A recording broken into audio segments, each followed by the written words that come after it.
Screaming in 3, 2. Surprise, Sydney.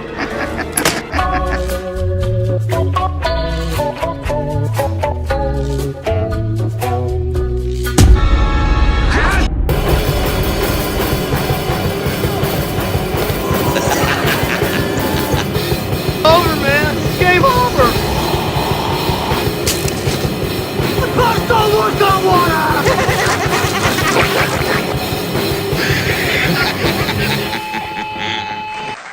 Let's have some fun.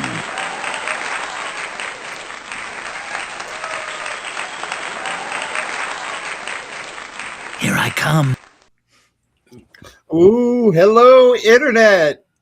It's Tuesday night. It's 10 p.m. It is time for the Video Store Clerks Podcast. The podcast so good, it checks all the boxes and fills all the holes. We are your clerks for the evening. I am Dave. Sandman. Nah, I'm Chuck. What's up? All right. Mike. Excellent. Beautiful. And tonight, we will be traveling to old Woodsboro, California, to enlighten our viewers on the Scream franchise. Mainly the first one, but I'm sure the sequels will pop up, especially since, hey, the new Scream Part 7, is right around the corner as of this recording. Oh, yeah. Look, see, there it is. It's official.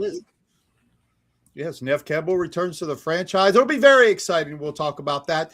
But again, since the new one's coming out, we did in fact consult the youth of America for this evening. Oh, God. That's right. Joining us tonight is Scream superfan, a much younger. We could be his father, for God's sakes. It's so weird. JP is with us tonight. JP! What's up, fellas? What up, man? Yes, sir. Thank y'all for having me. Thank you for coming. Thank you for Yeah, of course. Welcome aboard. I'm ready. I'm excited. Hey, Mom. Mama Nasty. Mama Nasty is. Oh, God. What are you wearing?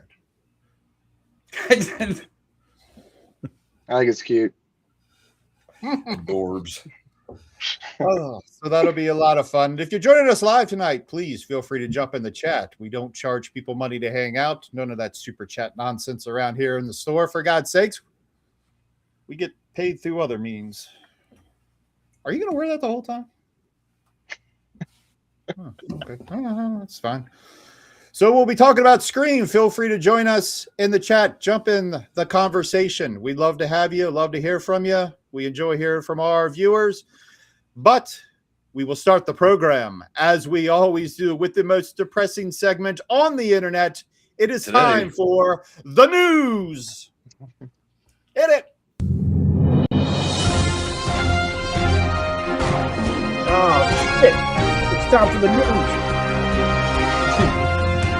Wait, dash more.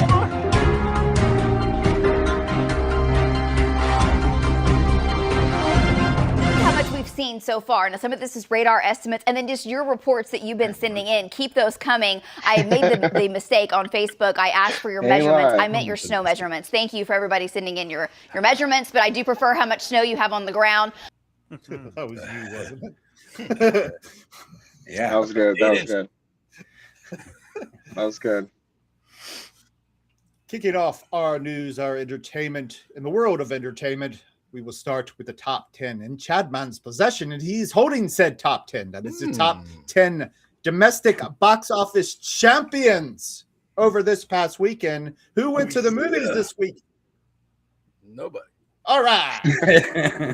Number 10, Avatar, Fire and Ass. Oh, all the way down to 10. 1.7 mil this week, doing 399 mil the last 10 weeks. Hopefully next week it is gone. Probably going to be gone next week. Out of here. Hopefully. Number 9, Zootopia 2 did $2.2 million this week, doing 424 the last 13 weeks. And number 8 is Solo Mio, did 2.3 mil this week, doing 21.7 million the last 3 weeks. Solo who? Is that the Kevin James movie? Yeah. Oh, yeah. Oh, okay. Yeah. He's stupid. Number 7. What a douche.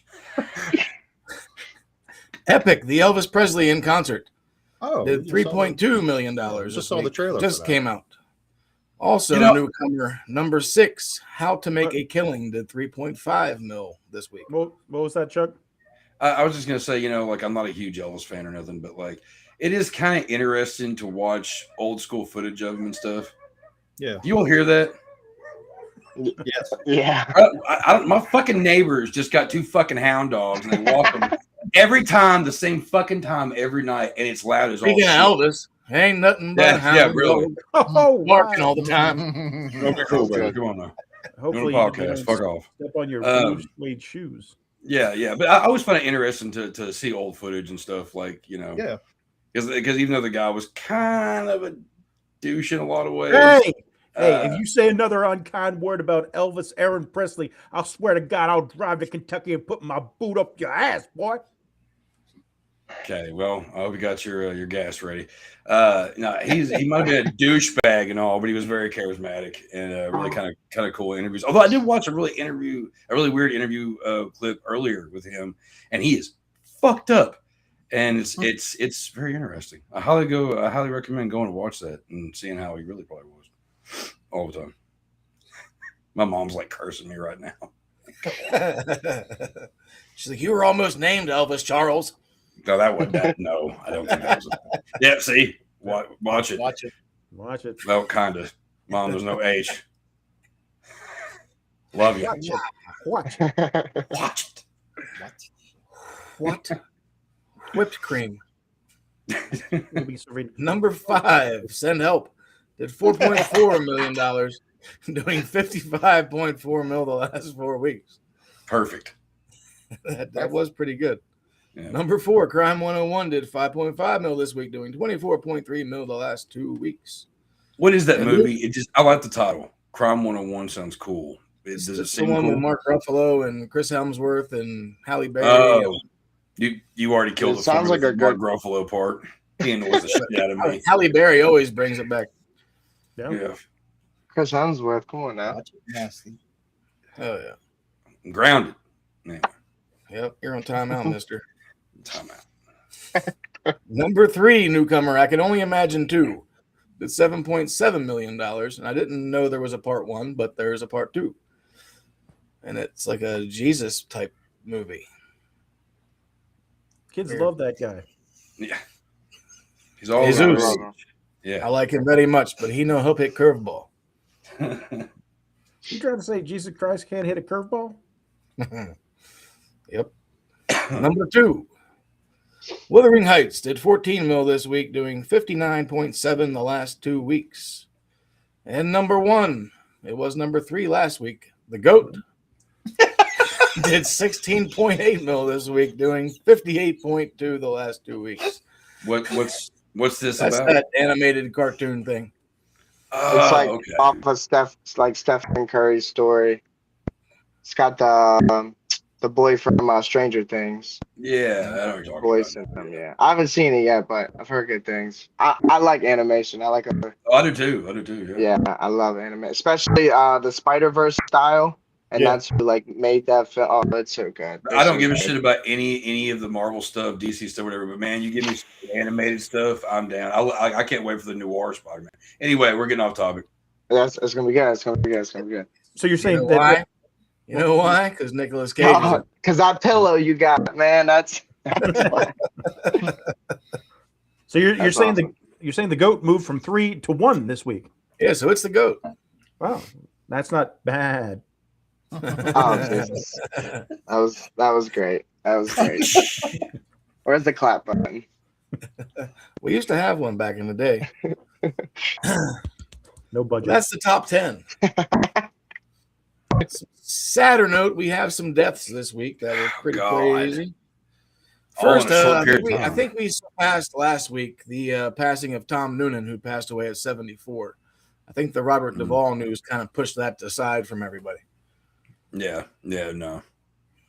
I think didn't Noonan happen while we were recording? Basically, the news came out. No, it was on the 14th when he actually passed. Oh, I don't know. I think they announced it later, though, is what happened. Maybe. I feel like it was like after we came off the air that we saw that. So Yeah. Yeah, I think it was after. After. Yeah, it was either that night or the night after. After. Yeah. Noonan. But this week we also lost Eric Dane, the age of 53, from Grey's Anatomy. Yeah. And then ALS, wasn't it? Huh? Yeah. ALS. Yeah. And then today we just learned that Power from Wu-Tang died, who started Wu-Wear at the age of 52, Oliver Grant. So he will be missed. That's crazy. I'm sure all them guys are flipping out right now. Yeah, no shit. And then also the large loss of Robert Carradine at the age of 71. Yeah, man. Another legend down the drain, so to speak. Another face from childhood. Yep. Right? Yeah, man. Like, yeah. Our hearts go out to their families and also to Booger and the boys. Yeah. Also, Martin Short's daughter. Martin Short. Oh, yeah. I forgot you sent that. Yeah. That's I've crazy. seen that. Sadly passed away the same way that Carradine did by her own hands. Yeah. Yeah. Seems to be a thing here, Lily. Everybody's hopeless. It's horrible. Yeah. It's a good world we live in, sir. Oh. But to balance out, we got some birthdays. Happy birthday. Happy birthday to Emilio Rivera, who turned 65 today. Oh, happy birthday. Emilio! OG. Happy birthday. OG. O'Shea Jackson Jr. turned 35 today. Oh, shit. Happy birthday. Ice Cube too. Yep. Baby Cube.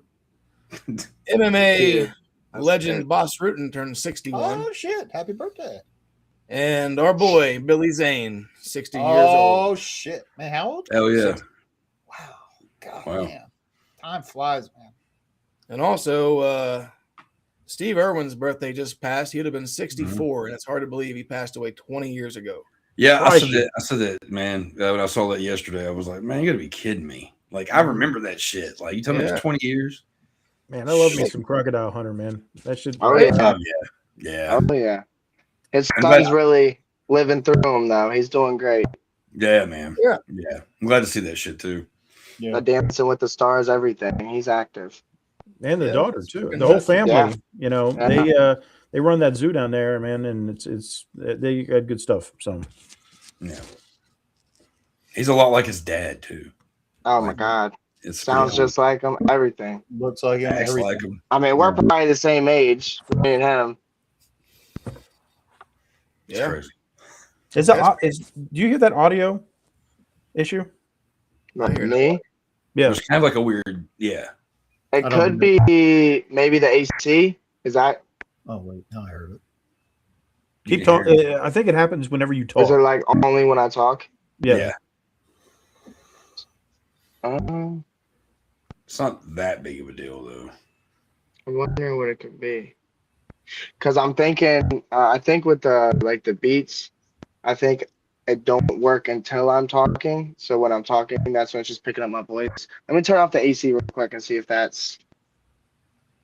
I mean, it sounds like every time he talks, like this weird That's noise, crazy. like we're all being possessed happens. You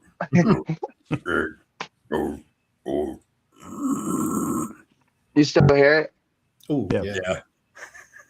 Yeah, I'm not too sure what it is, honestly. It's not really. Is it bothering you all that bad? No, I didn't hear it until someone pointed it out. Yeah. It's like a little, it's like a smidgen, like a crackle, but that was about it. Yeah. It's kind of weird, about but to- it's not, we can hear you fine though. So it's Okay. I'm about to say you guys are coming in clear. I'm Yeah. good. Yeah, I heard it that time. It's fine. We're all gravies. All gravy. All right, what we got here? Some other news this week. The American Psycho remake cannot find its Patrick Bateman. Everybody he's talked to has turned him down. I was thinking it would be a decent Patrick Bateman, probably like Macaulay Culkin. Well, nobody wants the part. Why would you? Macaulay Culkin. Yeah. Well, yeah, it would be pretty brave. We don't Oh, hear it. well. Okay. Mama don't hear it. As long as you guys don't hear it, it's fine. Yeah. Yeah, I don't really know why Thanks, anybody why would anybody want to be Yeah, I would turn it down too. Yeah. Yeah, man. I don't wouldn't think I so. wouldn't want to do it. No. Christian Bale was pretty perfect. It only came out in 2000. It's not like it's a 60-year-old movie. Yeah, the remake. And there's memes of him all over the internet, of course. Oh yeah. Yeah. It's like, yeah, I would turn that down too. Yeah. And speaking of Christian Bale, though, he is now involved in the Heat 2 project.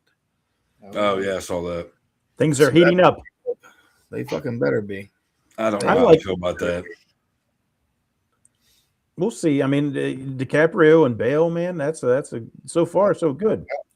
Yeah, but it's just, I don't know. He's just one of those movies. It's a standalone. That's like making The Departed 2. It just wouldn't make any sense, and it wouldn't be as good. It'd be watered down as shit. It just all. Well, what if they? I mean, this is supposed to be prequel, basically, right? Yeah, it's prequel. It's gonna be a prequel, but be pretty much the same movie, but like years before. That's what I guarantee. It's gonna be very, very similar. They're gonna make it a prequel, but it's also gonna be a remake. I don't think those guys. I don't think those guys would sign on if it was a shit script. So, I mean, I don't know. I've seen the trailer for The Bride. That looks like ass. So, you know, and DiCaprio's done some shitty things too. So I don't really care either way. I just know that it's not needed, and they better do it justice, although they probably won't. Very disappointing looking. The Bride, that is. Oh, yeah. I thought it was fake. I thought it was a commercial or something. It doesn't look like be real. Yeah. I'm not even gonna lie. He's going to be the next fucking shitty Joker, but in Frankenstein. Oh, yeah. I like Bale. I do. But making the creature and the bride into some kind of fucking gangster romance, shut the fuck up. I agree, Mom. Mama Nasty agrees. I agree. We always agree. We fear change. We don't want any prequels or We fear change. Yeah. 20, 30-year remakes. We fear change. The A24's Backroom film trailer released, and it looks pretty weird, but I'm interested. Comes out May 9th. I have not seen that yet. Dax got a bunch of little weird trailers on YouTube. Well, Dax is real big into like liminal spaces and stuff like that. Like he just digs the ambience and stuff or whatever. Like, is it R-rated? Is it more like? I didn't see any rating on it yet. Okay. I was just kind of curious, but I was like, oh, this would be like a movie he would love to see, but I need to make sure it's okay first. Yeah, it's not bad. It doesn't look bad anyway, but that being in a big ass empty yellow room, that would fucking freak me out. What freaks me out is the fact that I've seen clips of the back rooms, like different places and stuff. And there's places I swear as a kid I've been.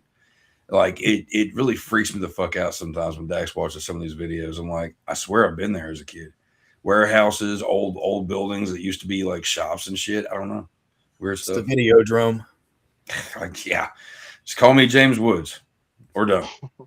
I think this is another content creator that did that movie. So Hollywood's getting more and more cooked by the day. Yeah. Things are really changing. Good. Maybe it needs to burn.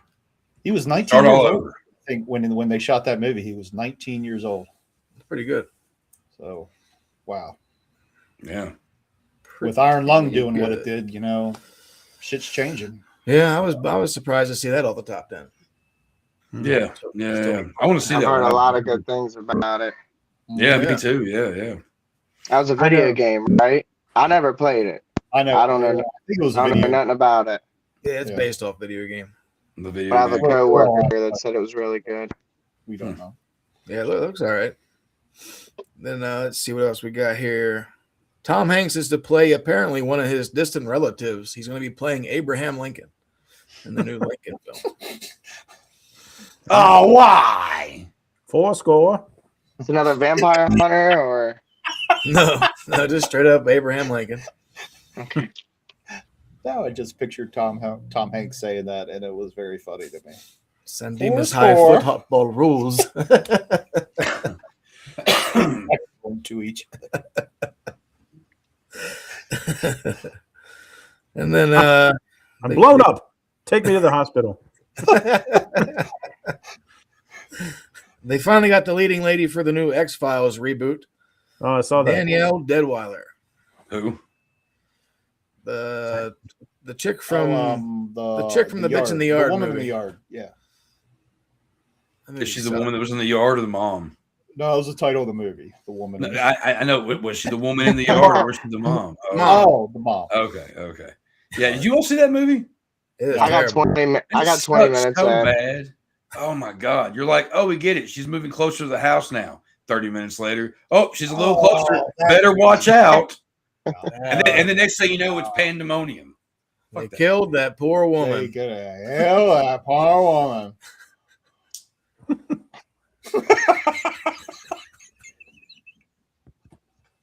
I can get you too, dude. So right now they are the Evil Dead Burn will be coming out this year, and the next installment after will be called Evil Dead Wrath. I love these titles. I mean, and they're even using the 80s logos. Yeah. Rise, better than Bloodlines. Yes. No, don't do that. That'll be the very last one. And at the end of it, Bruce will shoot himself in the face. Oh, Jesus. Yeah. For those watching that have no idea what we're talking about, just about every movie that has a sequel that's been called Bloodlines has been a piece of garbage. And the only exception for me is Hellraiser Bloodline. Final Destination wasn't terrible. Like the deaths were cool, but the I thought you liked Final Destination. My bad. Final Destination. I forgot about that one too. But that's only in recent times. Look about the other movies that came out that Bloodlines. It's not a good thing. Pet Cemeteries. Yeah. Bloodlines. Yeah, that was terrible. Yeah. Not good. At all. Terrible. Nope. And the last bit of news I have this evening to segue into the Scream franchise here, the first 30-year anniversary of Scream, is Nev Campbell said Scream 7 is to be fixing the franchise. Because they even brought back Kevin Williamson for the screenplay. Mm-hmm. Love it. So she is excited. She said this was being done in true West fashion. You see, Williamson was talking about how he had a script for Scream 4 and 5, I believe. And he was talking about how he wanted Emma Roberts' character, Jill, to live and end up going on to the next film.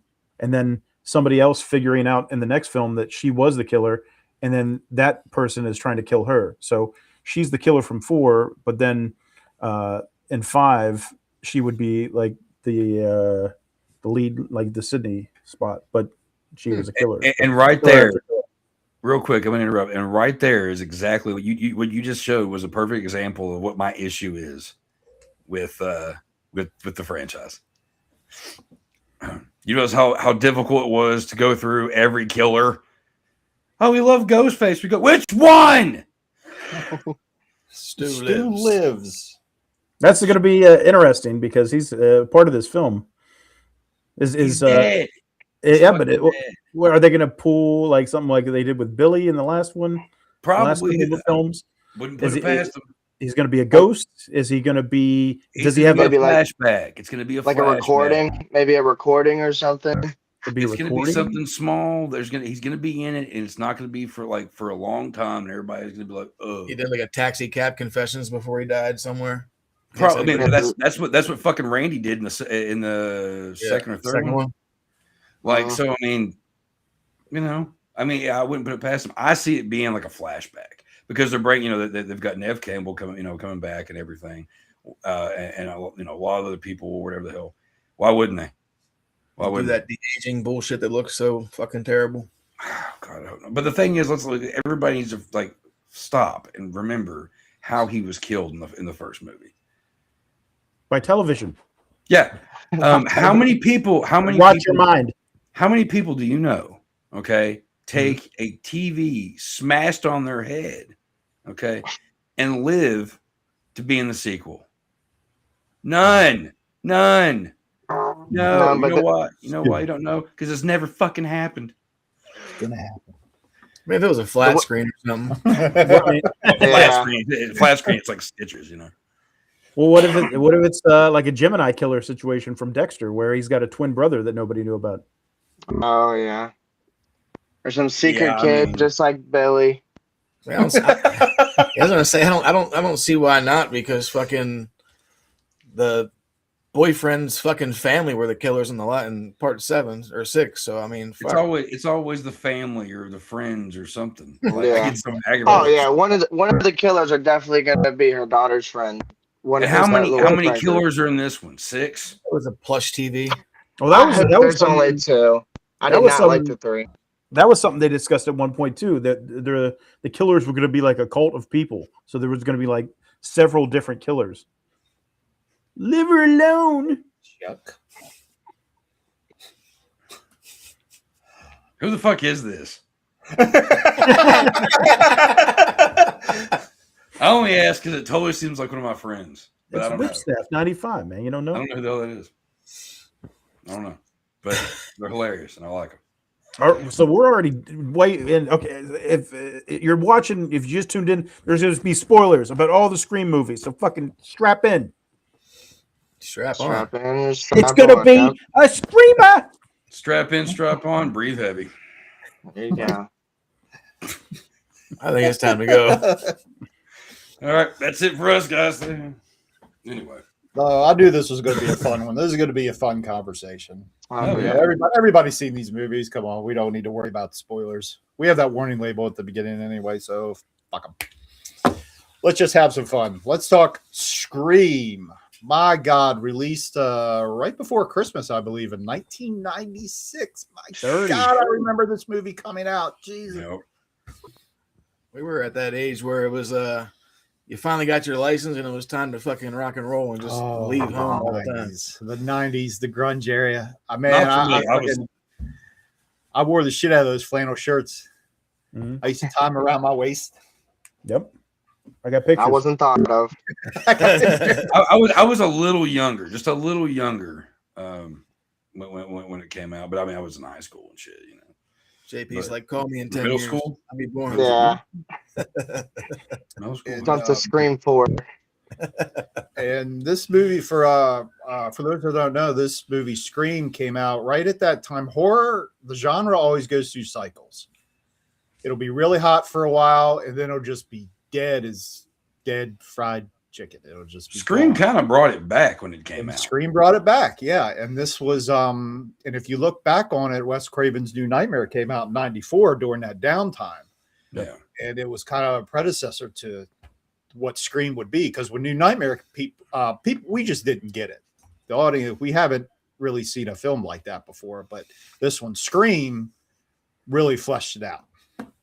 The WB era of horror, because I mean, it was bad. You know, I don't mean that. I don't mean that in a negative way. Yeah, it was bad. But I mean, you know, it's like Scream came out. I Know What You Did Last Summer came out. Valentine.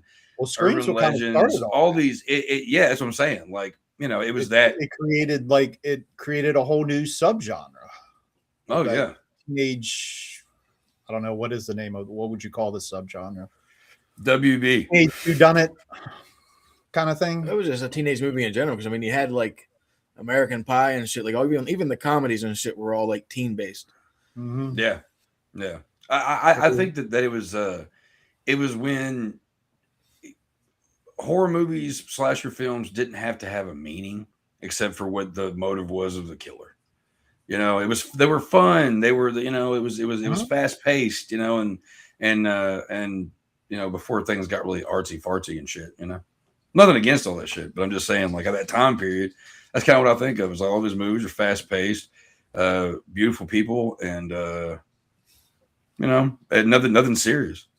Well, I think a lot more comedy too. I feel like now that I've went back, like watched all these remakes, and you know, obviously they suck, but you know, you go back to the original, and I never realized how much like comedy there was with the killer, especially, you know, Freddy. Like, for example, I mean, I know they try to dial it down a little bit or whatever, but I mean, I feel like Ghostface is funny too. I mean, he literally calls you and asks, you know, a dumbass, you know, question. You know, what's your favorite scary movie? And it was supposed to be called Scary Movie, right? If I'm not wrong. And then speaking of, you can see for the new Scary Movie that they're going to have the ghost face and blackface. Makes sense. I don't put it past the way. Oh man, That's great. And they said if this Scary Movie 6 is successful, they're going to do a new White Chicks and another shit. Why? Oh shit! What is it? The Hood one. Don't be a menace. Don't be a menace. Don't be a menace. Yeah, I'm down for We both want of to those. bring back the OGs. But we don't need to though. We don't need to. Don't need to. I'll take him. It'll be fun. I will You too. probably you would no. I love Yeah, White I'll Chicks. take it. I feel like comedy is a little, easier to do 2, 3, 4. If they're funny. Yeah, no, absolutely. I just feel like with horror and stuff, especially if it's a remake, it's just harder to, redo that same concept and make it better. Besides, CGI and all that stuff being better. I mean, original story is always going to be, what it is. I mean, listen to music. Music sucks now. Like I'm 25. I tell you now. No, music doesn't suck. Music doesn't suck. I can totally fight you on that one. It depends genre, though. It depends genre. Like Good music's coming out all the time. Absolutely, everything comes back around. I remember when I had Everything the comes back same around. thought. I remember when I used to have the same thought. I mean, a But lot of the I mainstream realized- shit sucks. And it all sounds the same. Oh yeah, but you gotta like When you got everything's being pushed by Instagram and TikTok. Somebody blows up making like a little viral song they could just clip for 9 seconds. Has no oh well, meaning. yeah, those are the ones you don't pay attention to. Yeah, See, that's the other what one. that's But all I'm there's saying. still You bands. got But there are Yeah. bands, there's music out there that is actually. Oh my good. gosh. Yes. Anyway, Absolutely. A little off topic. We love music though. I knew that was gonna really happen. Oh, Mama Nassie's calling you out, JP. What's she got? She mad at me about music? What's she saying? No, I you're- don't see it. Huh? She's like, JP is a baby. Laugh out loud. But I feel Absolutely. I feel like we were talking about it's like the 90s and like in the early 90s people are probably sitting around like Williamson and those guys are sitting around. You have all these drama TV series, Party of Five, stuff like that, Friends that are becoming popular. And it wouldn't surprise me if you're just sitting around. It's like, oh, what if we just took those kids and somebody should kill these fucking kids. Yeah. That's the premise right there. Cause you have all these 90s dramas going on that are popular. And it's like, all right, let's throw in the factors of like murder mystery and slasher and see what happens. And it came out great. Well, I mean, they did that back with Giallo back in the day. That's pretty much Sure. what But that was a long time ago. Yeah, but I'm saying like it's not something new, but they kind of brought. That's what I'm saying. They brought back the slasher to theaters, but they also kind of actually did bring kind of more of the comedy element to slashers, Sure. like the apparent funny stuff instead of the stuff that's not supposed to be funny and it is. It's like because like then you like kind of move on from Scream, then you go like a little bit further down at Hatchet and all that stuff. Like the humor is actually like prevalent. I think that's Because I mean, at this point, we've already had what, like 7 Nightmare films and 9 Friday the 13th films. So it's like a lot of those franchises have run their course by this time, and it's time for something new, something fresh, to kind of revigorate the genre. Yeah, it was a sad time before this. Freddy ended, Jason ended.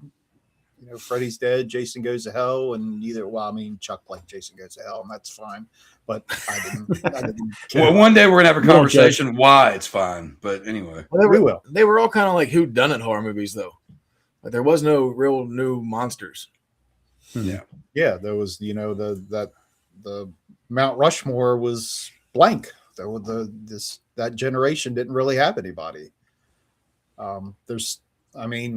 Gosh, the spots are still kind of open. I think Art the Clown might someday take one of those spots, but I mean he has already. I think Probably Definitely him and the rebooted Pennywise. oh, there you go. Yeah. Oh, Pennywise. I'd say yeah. It's Art, Pennywise. It's gonna be and, 4 fucking Ghostface. clowns, and it'll be tremendous. Bam loves that. No Megan. No, Megan. no, She Megan. jumped off the Mount Rushmore. They fucked that. Or up. I threw Oh it. my god. That's a whole nother conversation. Yeah. But ironically, the Nev Campbell was in Party of Five. So Oh yeah, that's Yeah. right. Yeah. I was never into any of those shows.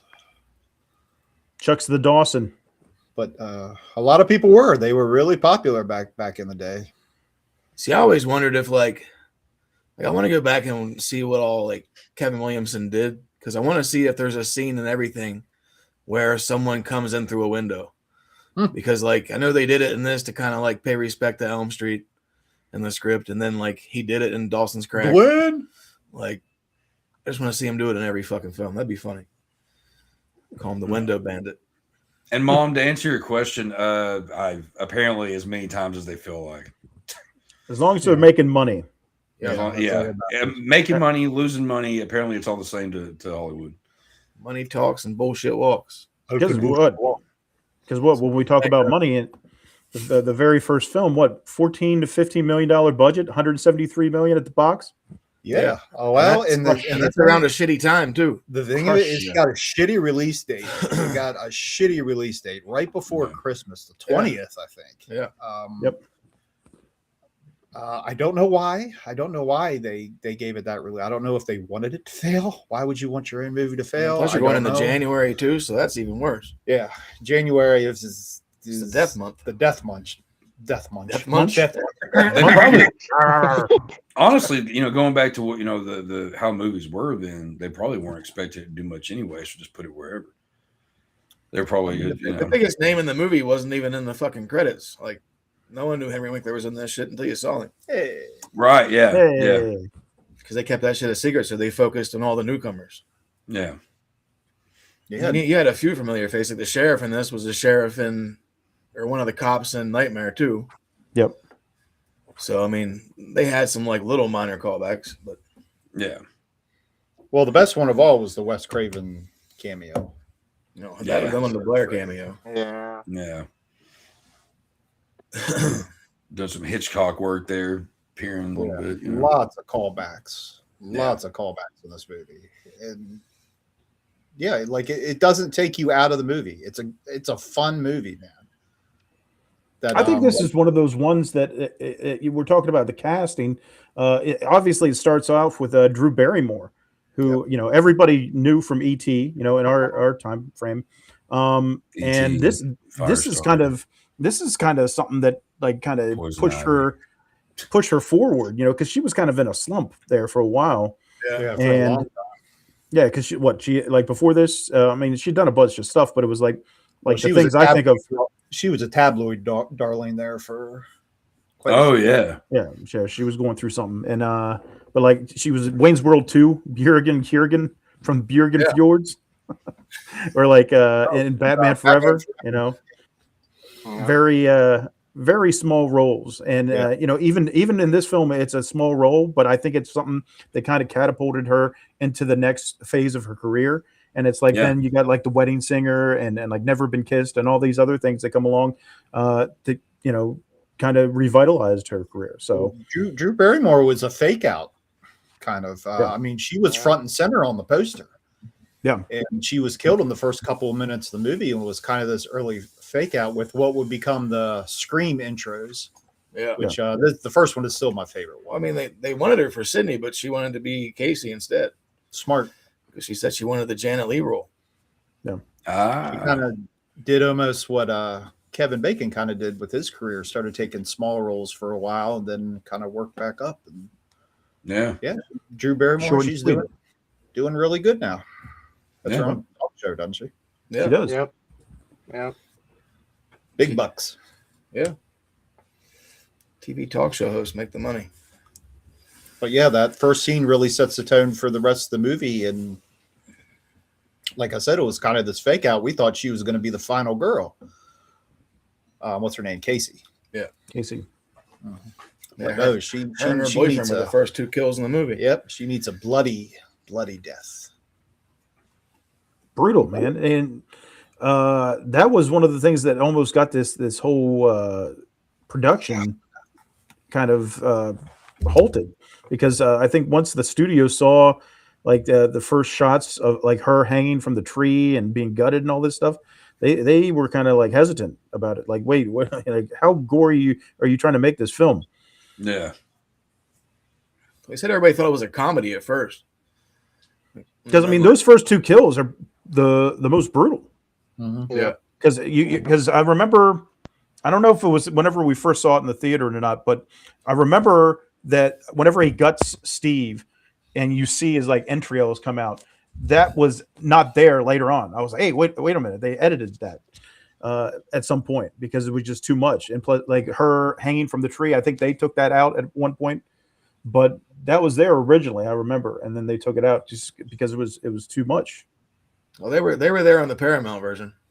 Yeah. I've never seen any edit of that where it doesn't have her hanging from the tree. Yeah.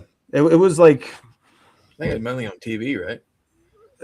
Yeah, it was definitely saying that. Well, definitely on TV, like if it was on, regular TBS. TV, but I think there was other, I don't know if it was like on HBO or something like that. There was somewhere that it was edited, and I was like, wow. I think that's one of the best fake outs, though. To have her start, the girl thinking is going to be the centerpiece of the whole movie. Just because you think about movie trailers now that spoil the whole movie, you know what I mean? Within the 45 seconds of a trailer. Yeah. Mm-hmm. Yeah. I don't even like watching trailers no more. My stepbrother, when we go and see Scream next week, he said he's not watching the trailer. He said he's just going to go into it. That's better that way. That's smart. Yeah, absolutely. So I think it was good. Definitely lured a whole audience, like you said, especially with E.T. You know what I mean? Watching the girl very young and then beautiful girl, you know what I mean? Especially to just have her front and center. And I seen actually, it's the first time I seen it. It's probably been out for a while, but I saw like a collage of pictures she did for that poster for Scream. There was a whole bunch of different ones she did. Yeah. It was cool. It's pretty cool. It's pretty cool. And you talked about that cover art, Dave. That was the thing, going back and looking at this, that was one of the things that I liked the least about this film was the way they kind of marketed it, where, you just have the cast on the cover or whatever, and they're just like wearing like black leather coats. Like it's very odd. Like you would think if I was a studio head and I sat down and watched this film, I would think that the mask, the ghost face would be the main selling point to the audience, because it's like, what does that cover tell you? It's just like a bunch of people wearing black, and then you got like, Drew Barrymore's face. Kind of rights issue with the mask. Yeah, was there?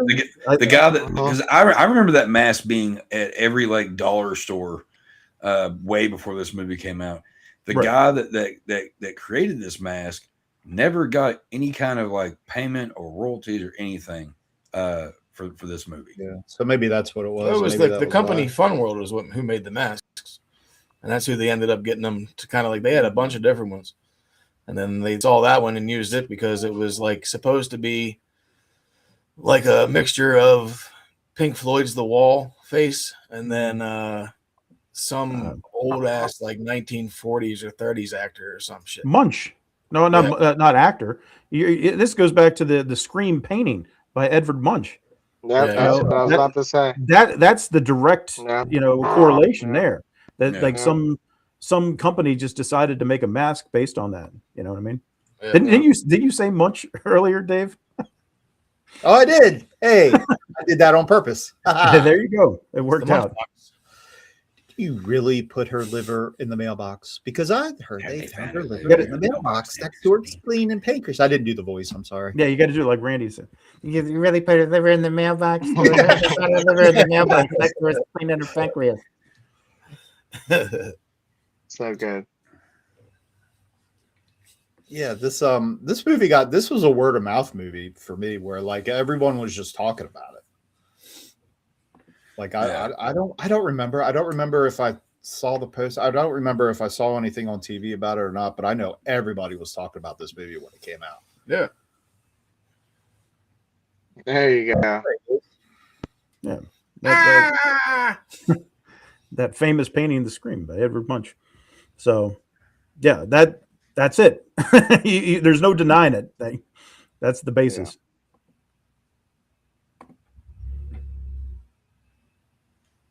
It's like so obvious, but I never thought about it. I mean, I always kind of knew that, but like I said, I remember seeing that mask way before this movie was even thought of. I'll be right back. I was gonna say that was coming. Roro. R.I.P. Randy Weeks. No, that right there was a reason why Scream 2. Well, me and my friends hated it immediately. That him. Okay, Randy dying and Dewey dying are probably the biggest blows to the franchise. That's why I like Scream 3. Go ahead. No, go ahead. I was about to say that's why I like Scream 3 when I forget the actor. I've seen him. The guy that is playing him in the movie, and he said it might be just some crazy fan that got mad that they killed him in the second.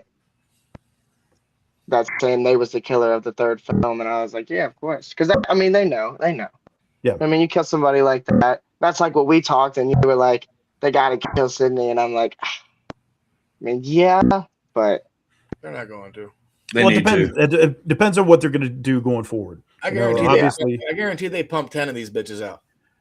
They would. I mean, the thing we don't know is what direction they were planning on going before with Barrera. Right, with the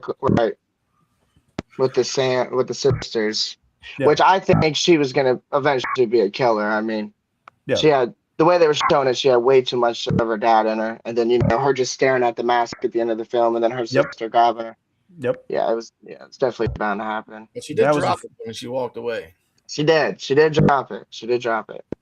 Did he eat her liver? But Marva beans and a nice Chianti? But the way she, what's up, Tamara? The way she stabbed, what was it? The dad? It was the dad or the brother? I can't remember which one. The dad. Yeah, but the way she goes crazy on him, I'm like, yeah, this is Loomis written all over it. She's got the instincts. Yeah, absolutely. That screen painting is dope. Yeah, they had us draw that in I think like third or fourth grade. Yeah. And I was terrified of scary movies. I couldn't stand them. Couldn't go to sleep. Went in the other room. Nope. Cartoons, Courage the Cowardly Dog or something. SpongeBob. There was no scary movies for me. So you watch a bunch of scary movies. I don't know what happened, and then it just clicked, and I became obsessed. Started watching franchise by franchise. No, it was just funny because him and I were talking one day, and he was saying he liked horror movies, but like he didn't know any of the older shit. And I was like, you got to start at the old shit and learn the roots, and then come up. So I just keep giving him shit, and then he's like, so I started watching this franchise, and then I found out there's 9 more movies to watch. It's like. He's like, what Hellraiser are you on? And I'm like, Henry Cavill at that point. It's like, it's just crazy. Even when Bam was like, yes. And Bam was just like, stop. He's like, you can stop there. And I'm like, I got to keep going. Even though they're terrible, I like a story. I don't know I'm a big Star Wars guy, and that's a whole nother thing. But, if it goes into it, I'm going to watch it.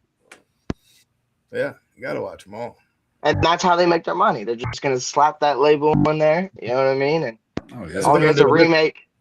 Yeah. Like I said, I guarantee there's at least 10 of these by the time they're done. Oh yeah. And she's doing. I don't know. I feel like she's starting to come out. I feel like she went into hiding for a little bit. Nev. So I feel like with her doing Twisted Metal and stuff, I feel like she's starting to come out of her, a little bit. And I don't know. Like you said, with what's his name coming back and helping with the screenwriting and stuff, somebody she's comfortable with, make her want to come back. I feel like a lot of actors are like that. They're like, well, if so and so is coming back, then then I'll do it. But if not, yeah. Whenever we saw Nev Campbell at Steel City Con a few years ago, this whole thing was going on with Barrera and everything like that, and we told her, we knew the studio was going to come crawling back to her, and we told her literally said, get as much money as you can, get paid, and she did because you deserve it. Yeah. She did, man. She did. That's awesome. We don't talk about the Scream TV series here. I never saw it. See, I did. I watched it. What do you think, JP? Yeah, what do you think, younger audience? Again, here I am, as in the label's smacked on it, so I'm like, okay, I'm gonna watch it. The first season was not terrible. I did like a whole different concept on the mask. I did like that. A lot of people didn't. I thought it was kind of cool, and it was more like it's more in high school. You know what I mean? You only had high school in like the first movie, and then college and so on and so forth. So I like that it stayed in high school, and I was in high school at the time, so it was cool to just see that. But then after that, they threw like Tyga and rappers in there and a bunch of other stuff, and I'm like, what are we doing? And then they tried to bring the Ghostface mask back, and it was the boyfriend, of course. You know what I mean? So it's like, I don't know if it was. See, I don't know. I like, it's terrible, but it's good. It's so bad, it's good. It's a white out blow up doll. There's so many jokes. It is the stupidest looking fucking mask. Like I'm gonna show that girl my old face. I tried watching that show, and I got through a few episodes. I was, this is horrible. I hate every character. None of them are cool. All of them are trash. The fucking dialogue is horrible. The dialogue was miserable. Oh, it was miserable. so bad. It was miserable. That is a fucking terrible mask choice. Miserable. Yeah, I mean, look, even its eyes look miserable. He looks like one of the surprise Blue Men Group guys, but he's painted white. See, and that kind of looks like the painting a little more because the way his eyes are. You know what I mean? But it's bad. It looks like he's been violated. I don't know. Yeah. Yeah, when you see that, you don't think scary. You think it becomes a joke. Like we immediately start making fun of it as opposed to, oh, that's creepy or that's scary.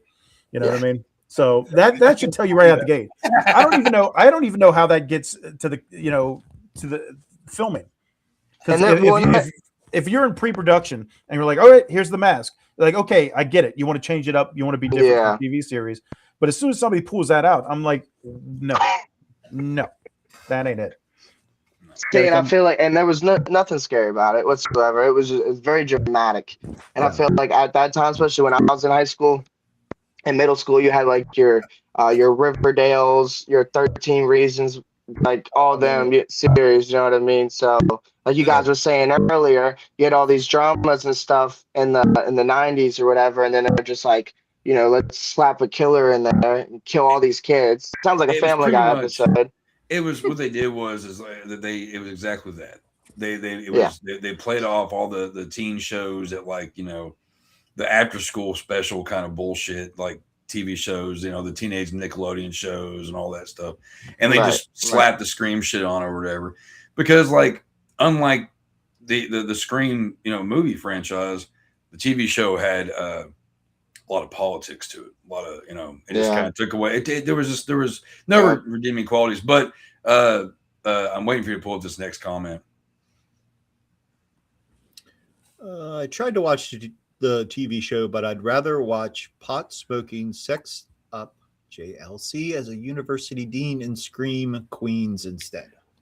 Yeah, and I watched that too. Curves. Absolutely, yes. That was actually a really good show. That is hilarious. I'm glad you said that. I didn't want to say it and then get shouted on by all you guys, but I'm gonna. Wasn't Carrie Fisher's daughter in that? Yeah, I'm gonna admit I did like. It was a weird cast. Yeah, I think Ariana Grande, Billy Lord, Emma Roberts. Billy Lord, I like her a lot. Obviously, Star Wars guy. So Abigail Breslin, Zombieland chick. Yeah. There's a lot of people now. That's a fun show. It got ignored. You haven't really heard much about it. But it made sense for what it was. Like it was corny, but it was. I mean, it's a bunch of girls. It was great. I liked it. Jamie Lee Curtis running shit. Oh my god, it's beautiful. It was when it comes down to the two, it was a much better written all around. Yeah. It's much better. Good shit. Yeah, good shit. Scream Queens. Well, what's his name was in there, right? From Full House, or am I thinking something else? Was he not? I don't remember. It's been forever since I watched that show. Let me check. John Stamos? Sure. Yeah. John Stamos was in it? Okay. Yeah. He's a handsome guy. I remember. Yeah, he was a doctor. Yes, Skeet was in Riverdale too, wasn't he? Yes, he played the father. Okay. Of one of the main boys. I forget his name. I didn't finish the series, but yeah, he was doing his thing. That's why, I showed it because I show the pictures of you guys, going on your cons and stuff. And and I'm like, this is right, and they'll be like, oh, that's the dad from Riverdale. I'm like, no, this is Billy Loomis. Yeah, that was like whenever all the news reports about Robert Carradine passing came out, it's like they kept saying the father from Lizzie McGuire. Yeah, and I'm like, what? And I know Lizzie McGuire. I'm like, That's what I was thinking. I hate when they do that. Well, with Revenge of the Nerds kind of having a troubled past here, Yeah. lately, they steer clear of that. But whatever, fuck them. Revenge of the Nerds is a shit. Fuck them. Absolutely. Absolutely. The dentist sex doll. Yeah, there you go. You should read all the comments in the Randy voice. The screen TV mask looks like the dentist doll Mac brought into Patty's pop. I love it. I love it. See, it's funny because like you skip past a lot of like sequels and stuff, and obviously Jim Carrey's Mask is one of my favorite films to go back to, and I never knew. I went back and rewatched the second Mask and saw that it was Randy. I forget his actual name, but he plays.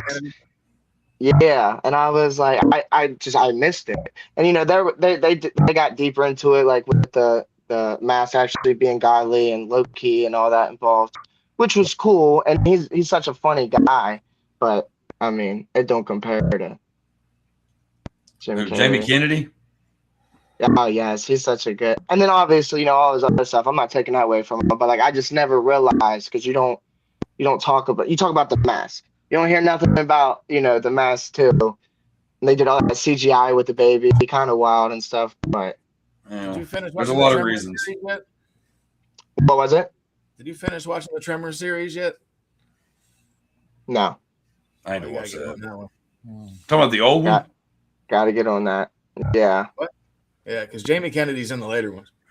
Okay. Oh, you're talking about the actual like franchise. Yeah. Yeah. Oh, okay. Yeah. I didn't know you're talking about the TV show that's on. No, it's TV. not out yet. I don't think. No, there's an old show that you can Is there an find. old show? There's an old show that was like from a long time ago. I thought they were talking about making a new show. They are.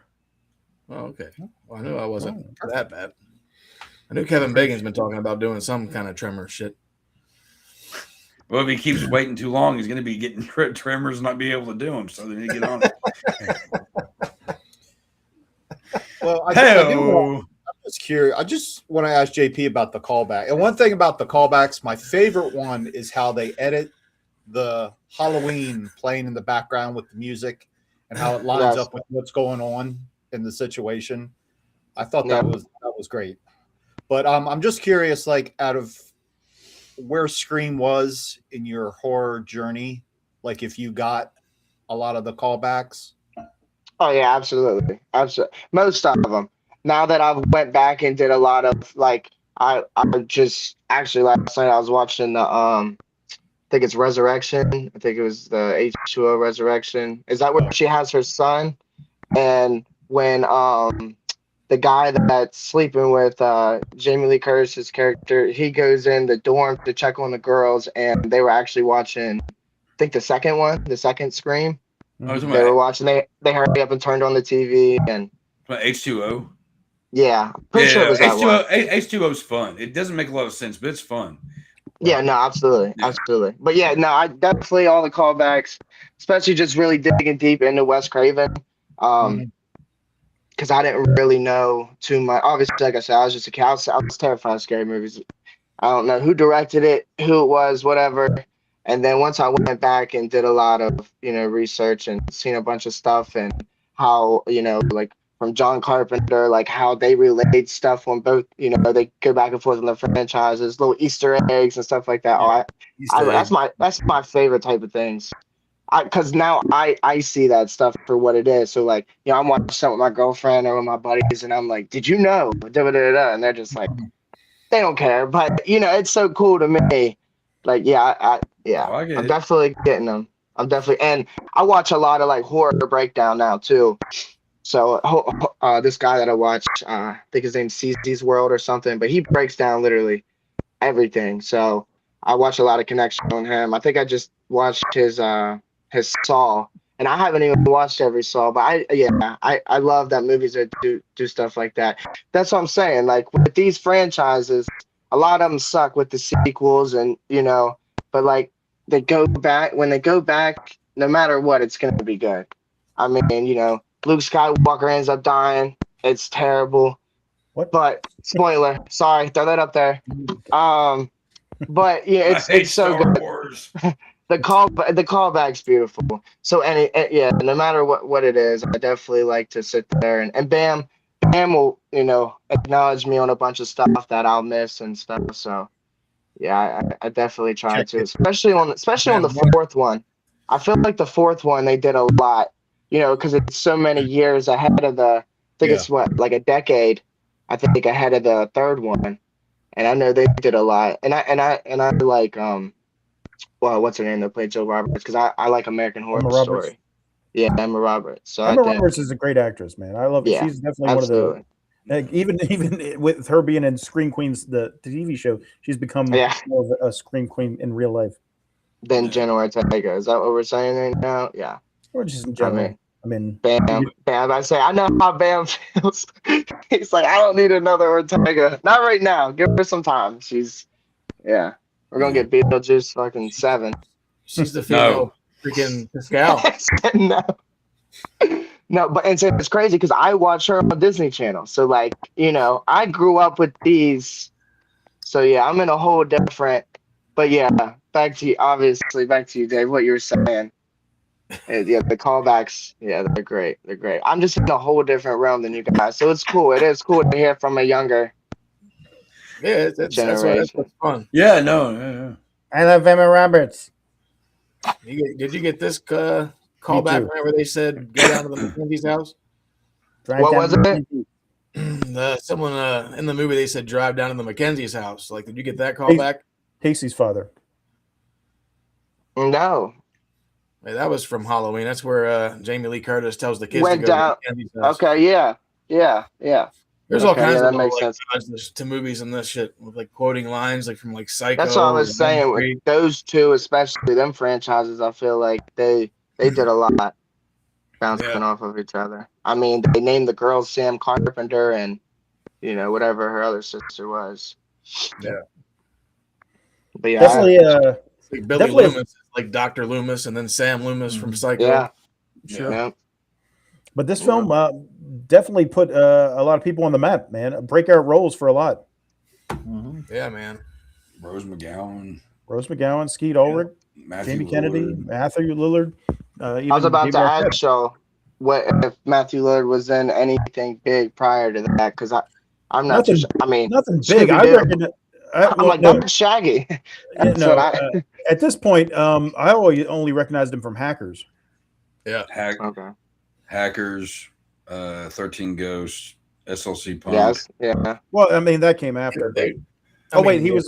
He was Serial Mom too. Serial Mom. Oh yeah. That's a funny movie. That is a funny movie. Old John. Yeah, that's all I really remembered him from was Hackers, especially back. Yeah, he hadn't done much. None of them really had. Jamie Kennedy, I think the biggest thing he had done is right before this with Romeo and Juliet. David Arquette. David Arquette hadn't done much. He'd done those small roles. Buffy the Vampire Slayer. Yeah. The original the TV show. If I'm mistaken, weren't they supposed to kill Dewey in the first movie? But they liked his character. They liked his character so much. Yeah. They said they later to kill him.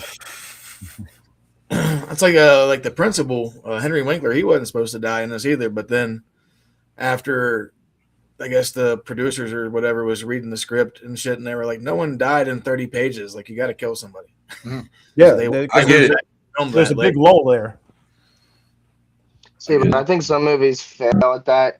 Then there's sometimes it's not a good mix, and they'll do like too.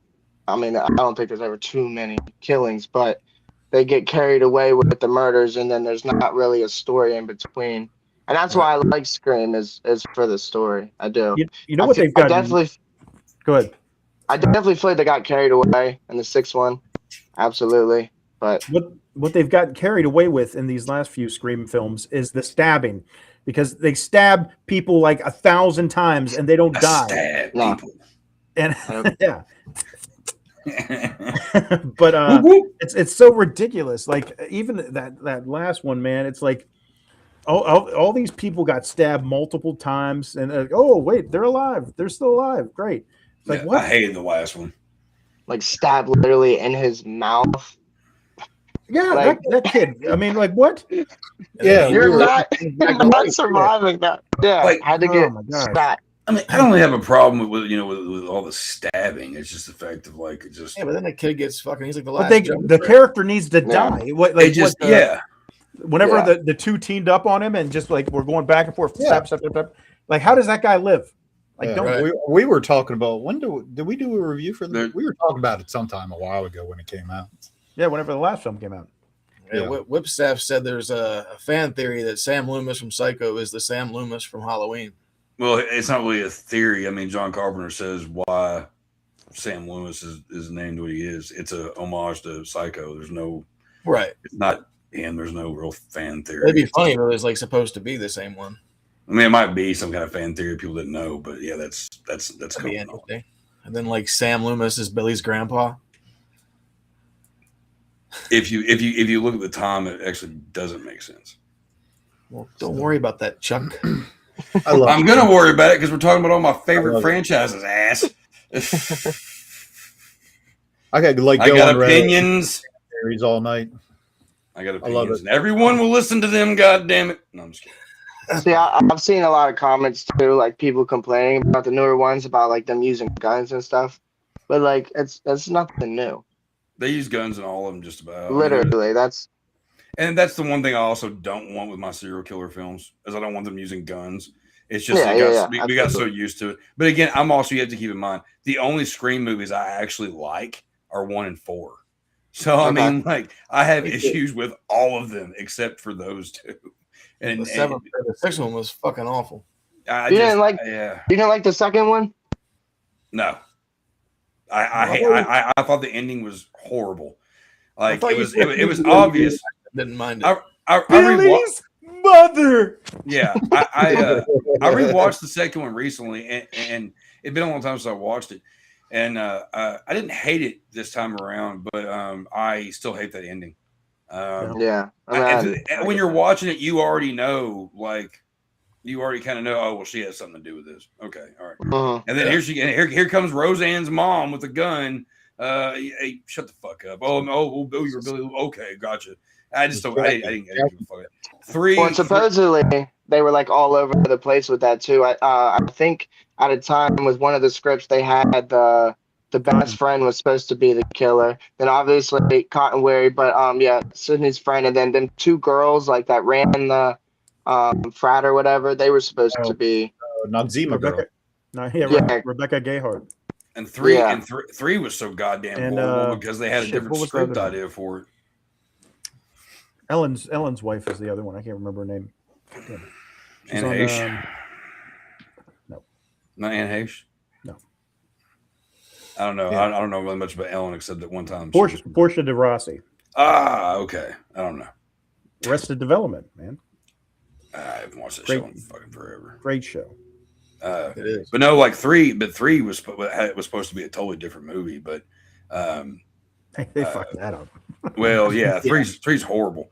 But like it was supposed to be, they were supposed to take it back to like high school he the brother? and all this stuff. The director. And Stu was supposed to actually come back as the killer.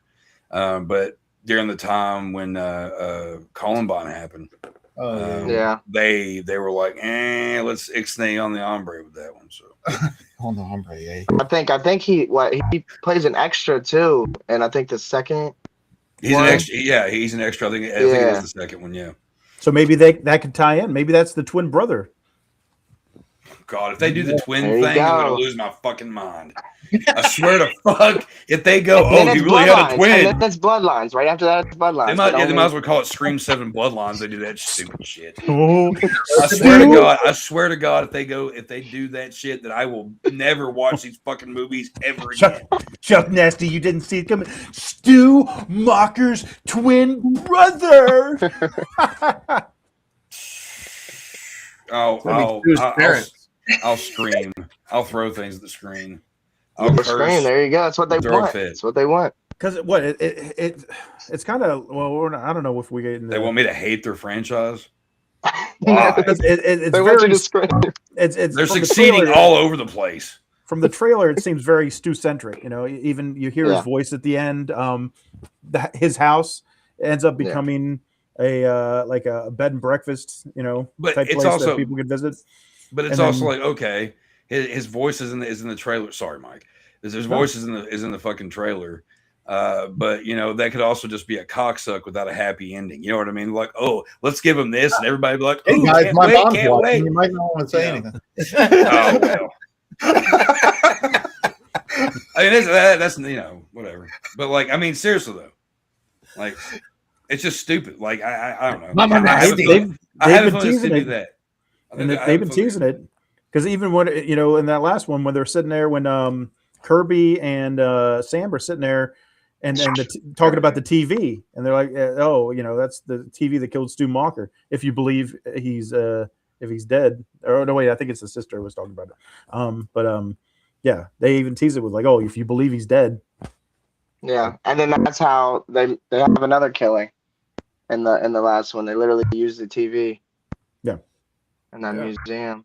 Wait. And that's where I can see where they were going with the cult, but I don't think I like that. I think I got it. So Stu gets smashed with the TV, right? But he doesn't die, but he has severe trauma to his body and his brain.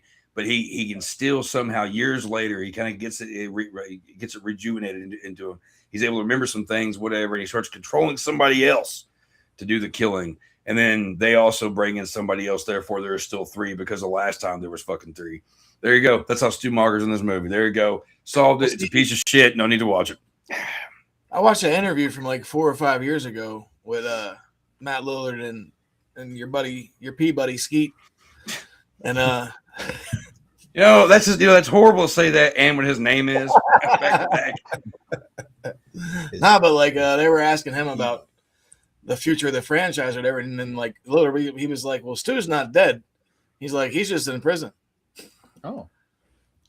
He's like, he's gonna come out of prison all jacked and have a bunch of scars all over his face. But they would have said something about that at some point in the franchise if he was still alive. I agree. Cotton using an AI. And then, I mean, maybe he's in a psychotic ward because Billy made him do it, and his mom and dad smashed. Peer pressure. His head was crushed by a fucking box TV. I'm far too sensitive. He's fucking dead. His mom and dad probably have money. You know what I mean? After it crashed on his head, he did the so he didn't die instantly. And speaking of Chuck and Skeet, I was watching the films the other day. I don't think anything sounds good with Skeet. Chuck, did your interaction go a little like this? No, not at all. Actually, okay. Not at all. That's great. That is hilarious, though. I'm watching part 2, and I'm like, yeah, this is definitely how Chuck met Skeet Ulrich. Just a man I met in the restroom. I never understood why he had facial hair in the picture, but he shaves his face is shaved in the movie. I don't know why. In the majority of the film, he's just wearing this stupid white T-shirt, like he's freaking shopping at the Goodwill or something. Oh well, he was. I mean, you I got a pack of them. Yeah, well, pack of 6.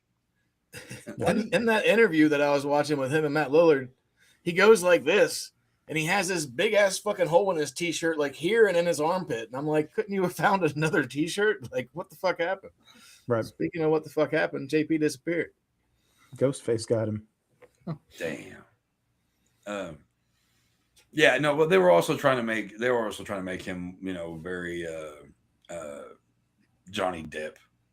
Like they kind of had him booked as like the teen heartthrob, because I mean he does look very similar to Johnny Depp. But yeah, I mean there's definitely similarities. Sorry, fellas. No, you're good. Ooh, close call. Sorry, not sorry. Fuck you guys. Close call.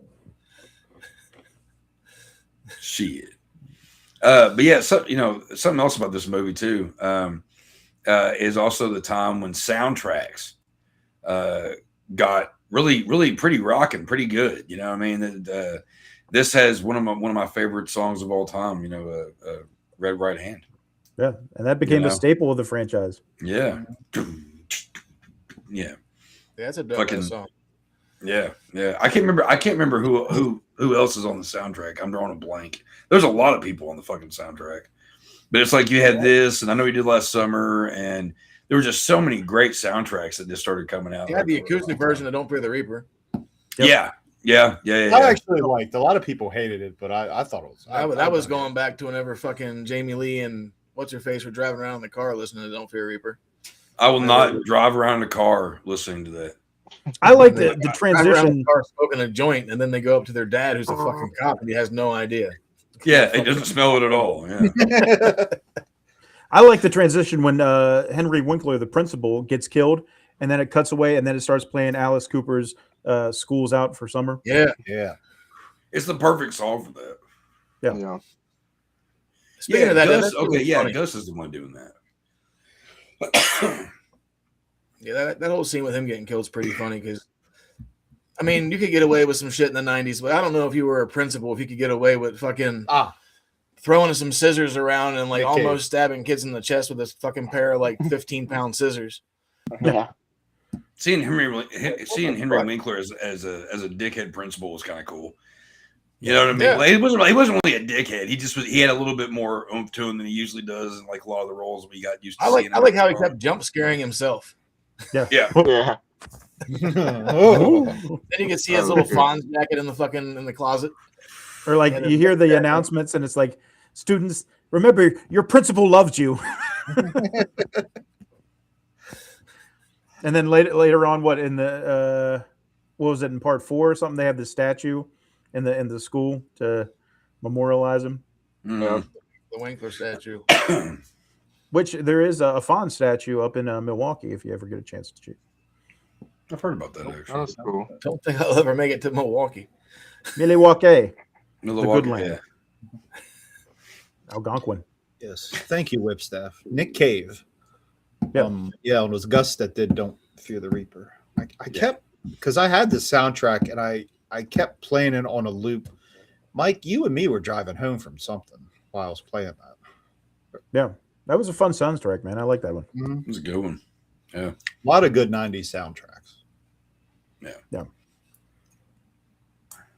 Not only that music, the Red Hand is a staple, but like we talked about in that opening scene, the staple of the entire franchise, the biggest one probably, is the phone call from the killer and the iconic Roger Jackson voice. Yeah. Hello. I actually watched them talk about that the other day, how it's literally just his voice. There's nothing added. Like, they just call him, especially with the new one, he don't have to come to a studio or do anything like that. He just probably sitting at home, doing whatever. They just call him, be like, hey, read this back to me. And they said he was on a paycheck off that. Just around the corner or something like that. Yeah, I heard they didn't want to. He was in a tent. He said he didn't want to be seen, and a lot of the cast didn't want to see him either to make it more, Like, could you imagine? It's like you're just like, oh, well, I make my money being, a voice. Yeah, I love voice. It. Yeah. They're doing another sequel. I'm gonna make so much more money and buy a whole other house. Well, he's all I gotta do is just record Powerpuff Girls or some shit. Yeah. Oh, does he do others? I don't know what else he does. Yeah, he's like two voices in the Powerpuff Girls. I think being a voice actor. What he's known for. Fun. Oh, that'd be so cool. Oh my god. Man, just show up in a t-shirt and jeans and sit in the booth for a couple hours and get paid like someone. Hell, you don't even have to go anywhere anymore. You really don't. Peter Cullen that made a career out of being the voice of Optimus Prime, and Frank Welker that did all those other voices too. Man, I wish I had a fucking Batman. Mark Hamill's Joker. Oh yeah, beautiful. Best Joker ever. Who was the guy that did the voice for Batman in the Batman animated series? Kevin. Conroy? Yeah, Kevin Conroy. Yeah. No, I love that, man. Yeah, best man, Batman voice ever. Oh, All dude, he was great. Yeah. Jojo. But yeah, you wouldn't think hearing Roger Jackson's voice that's if you saw him in person, like here, like you don't think that the voice matches this face. Yeah. Right. There's the power he plays back here. Somebody likes like Pokemon. He looks like he has fun. Mojo Jojo. Wasn't he at that Scream Con we went to as well? Yeah, I think maybe. No, it might have been the guy that was the stunt guy. He looks like he could be the comic book guy from Simpsons' brother. Stuntcock. This is not an issue number 3. Lee Waddell. What? Oh yeah. That's the Saw guy. Yeah. You lived Saw your guy? entire life. Yeah. Is that like the Fall guy, but different? But different. Different. This movie would have been a lot different if it had different directors too. So I know Wes turned this shit down a few times. Yeah. They were talking to Romero and Raimi and Rodriguez and I think Tarantino and Boyce. Real different. And I think that's kind of one of the punchlines in the second film. Once we see, or is it the second one? I can't remember. At some point, they show the Stab films, and it's a film directed by Robert Rodriguez. So yeah, it's Tori Spelling playing fucking. Yeah. That was the thing. Who you think will play you, Sydney? I see you as a young Meg Ryan. So knowing my luck, it'll be a Tori Spelling. And she was actually supposed to be one of the choices for Sydney in this movie. Like there was quite a bit. Like I think her and Brittany Murphy and Reese Witherspoon, and then Kevin Williamson wanted Molly Ringwald, but she was too old. Molly Ringass. You know, I gotta say, when it comes down to Tori Spelling, am I the only one that thinks that she kind of resembles an alien wearing a wig and makeup? Anybody? No? Okay. I've never. The only reason that she ever had a fucking career is because of her daddy. That's the only reason. Okay, Nepo sorry to be an baby? asshole. She's one of the lizard people. She's not a good actress. She's not even that great looking. Like I don't know. Nepo baby, you're saying? I never. Yeah, completely. I was just never a fan of her at all. Everything she was in, she just annoyed the living shit out of me. Yeah, her dad was. But also, people need to make it known that I'm an asshole. So, would have been weird too because I heard us reading some shit and said something about Vince Vaughn possibly being Billy. Oh God, could you imagine that monologue? Yeah. I don't like that at all. Think about the monologue that Billy goes into, and then it's Vince Vaughn. Okay, so here's the thing, right? All right, so what we're gonna do? Like it just, he just, he has that cadence in his voice. Yeah. I don't know though, because it'd have been kind of weird too. Because then later on, he goes and plays like he could have said that line about like, what the fuck? Whenever he quotes Psycho at the end, but then he ends up later on and later on he goes and he ends up actually playing fucking Norman Bates. Yeah, that was, and the thing is, he was good. It wasn't his fault. He wasn't bad, but that movie, everything surrounding it was horrible. A terrible idea. Yeah. Yeah, I was like that. That was actually, I was like, man, Vince Vaughn's awesome. He was good. Yeah, but that movie. So I always loved the poster for that too, though. It was Vince Vaughn, and that poster is the only thing's good about that fucking movie. We got anybody remember? I do remember that. Being 2 Rolling Stones spread with bloody death, Tori. I don't. I do. I'm pretty sure I fucking remember that. No, sir. Yeah, what a cast there too. Heather Graham and Sarah Michelle Gellar. That's pretty good. It was cool seeing Jada Pinkett die. Yeah. I always like it when she gets stabbed. Yeah. She was good in Demon Knight. Dude, I don't know. Like watching Demon Knight's the only one. It's the only one. Well, going back and watching this again, like every time like a scene would pop up, like I just automatically went to Scary Movie because I've seen that movie way more times than this movie. Yeah. So like I'm just waiting for like the shit to pop off.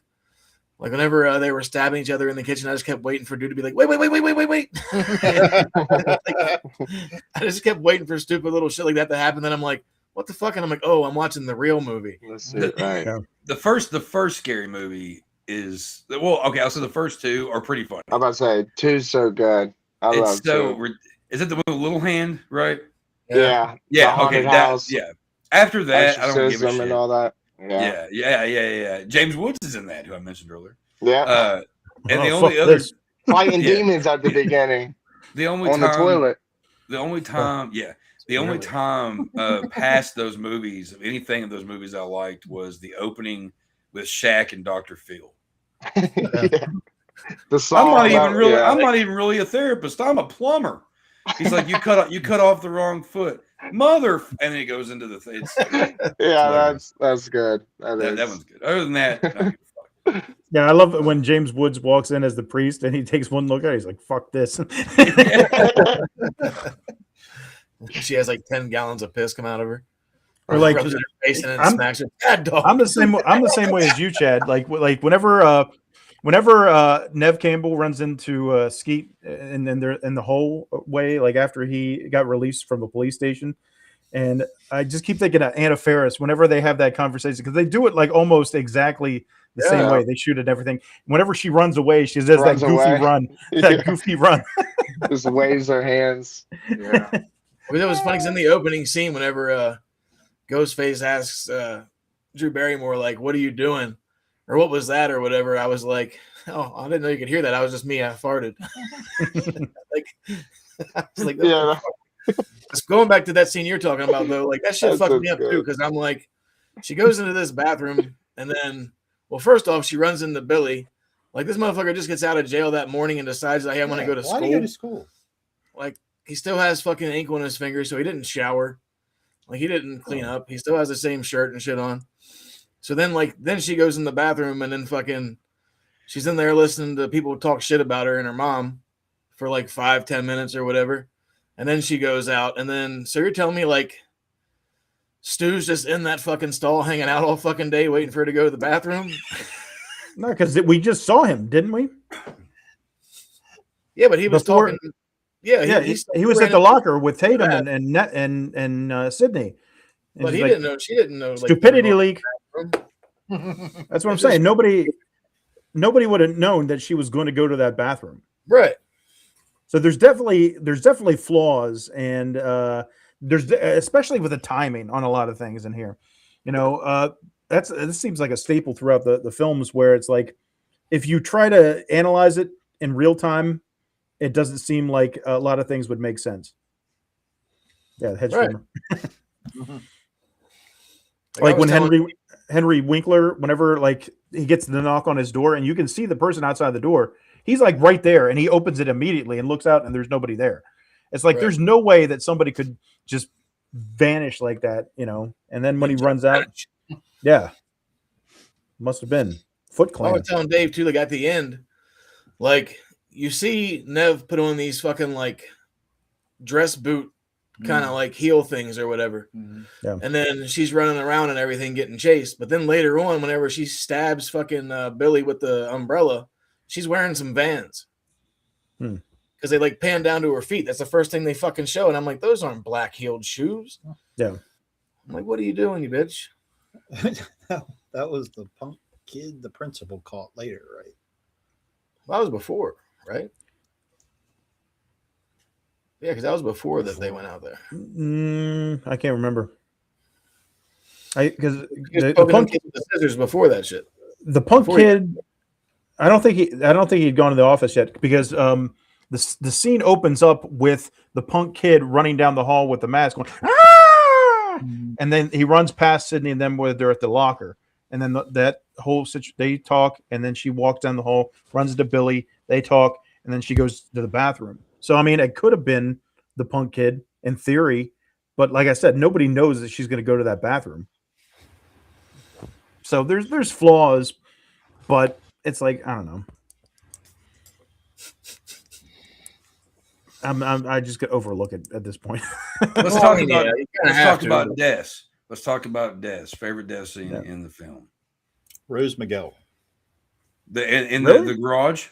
I do. I could. I know why, because the turkeys are done. He's thinking about Thanksgiving and shoving his face in some turkeys and mashed potatoes. I gotta go. But that scene always cracked me up too, because she's fucking throwing beer bottles and they're breaking on him, and that shit was pissing me off, yo. Yeah, because I'm like, you're not gonna hit some beer. dude and the fucking beer bottle explodes unless he's fucking like steel cocked, and then she fucking hits him in the face, and then the shit blows up again. And I'm like, nah, like they would have busted on the ground once they fucking smacked off of him, and then he wouldn't have got back up from the one to the face because that shit fucking hurt. Like I've been hitting him with a beer bottle before, and that ain't no fun. Yeah, like and then to not have any marks on your face or anything. Yeah. I'll see. Tamara's the same way. She likes the death too. I think I'm on that one too, just because, like, not just for the obvious reasons, but that's kind of also really creepy. It's also it's terrifying. The idea that, like, you're going up, like it's just like an elevator. There's always that scene where somebody's like, and they're getting ready to get crushed, and you're like, oh shit, like, yeah, it's kind of a crazy scene. Crazy death. They said like Rose McGowan was so tiny that she kept sliding through the hole, so they had to like nail her shirt to the inside of the door, so that way it looked so she would be stuck and she could act like she was stuck more because she just kept pulling herself out the other side with ease. Right. So they had to film that scene like 10 times. So that's pretty fucking crazy. That is crazy, actually. Mike, what about you? What would be your favorite? Yeah. I don't know, maybe Casey's. Yeah, I guess it's so brutal. Like when you think about it, like the boyfriend. Well, I don't give a fuck about him, but I mean, no, but he gutted too and shit. But like, okay, so in that scene, if you analyze it, it's like she comes around that corner and she can see her parents pulling up, right? And just as right before. It's like he gets her, he stabs her, and then they come out, or she sees the car, and then they're walking. They get out of the car and they're walking inside, and she can't. She's like trying to scream, but she can't. She's like, Mom, she can't do it. And then her parents come inside. They see the smoke from the popcorn and everything like that, and they immediately try to call the police or whatever. And they get on the phone, and she's like, "Oh, I could hear her." And Casey, and I could hear her. And you cut to Drew Barrymore's character like getting dragged to her death while holding the phone, and you just hear like the last moments of your child's life. And then to immediately walk out the door and see her hanging from a tree, completely gutted. That's probably the one that sticks out the most to me. I'd say that's the most. I think that's the most brutal death. I think that you're right on that one completely. As far as the first film, because you don't even know this character. You don't even know these characters at the beginning. But like the deaths and those moments and everything, are so heart wrenching. You know what I mean? Like you're like shit. It's kind of like almost has the reverse, the same kind of effect. The movie Eye for an Eye with Kiefer Sutherland and Sally Field. Which is a great movie, very hard to watch in certain scenes. And one of those scenes is, she's on the phone stuck in traffic. Her daughter's at the house and she's hearing horrible things happen. She can't get to, it's got the same kind of effect. You're like, oh, fuck. And, but yeah, no, I'm with you on that. Like when it comes to the most brutal scene, definitely that one. It's probably the best, but ones you actually see though, Kenny's is always fun when the cameraman, when he's like, oh shit, 20-second delay or 30-second delay, and he opens the door and yeah, true. A quick and easy cue. My hood. It was funny because like I never seen that dude much, and then I saw him and I was like, I think you're muted, JP.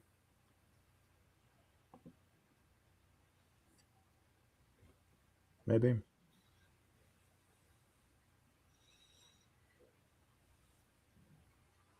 Not working. Anyway, yeah, it's W. Earl Brown. He was in something. He's been in a ton of stuff. Something About Mary. I know him mostly from Deadwood. Wow. He was also. You're talking about the big guy, right? Yeah, the camera guy, Kenny. Yeah, he also played Meatloaf in a VH1 documentary about him, and he was also on episodes of Law and Order, and a bunch of other shit. Justified, yeah. Yep. See, I know he's done all kinds of shit. Done a lot of stuff. Vampire in Brooklyn. Yeah. But That's why Yeah. Rustin almost do this movie because he wanted to get out of Harvey because of Vampire in Brooklyn. Because he wanted to get out of Harvey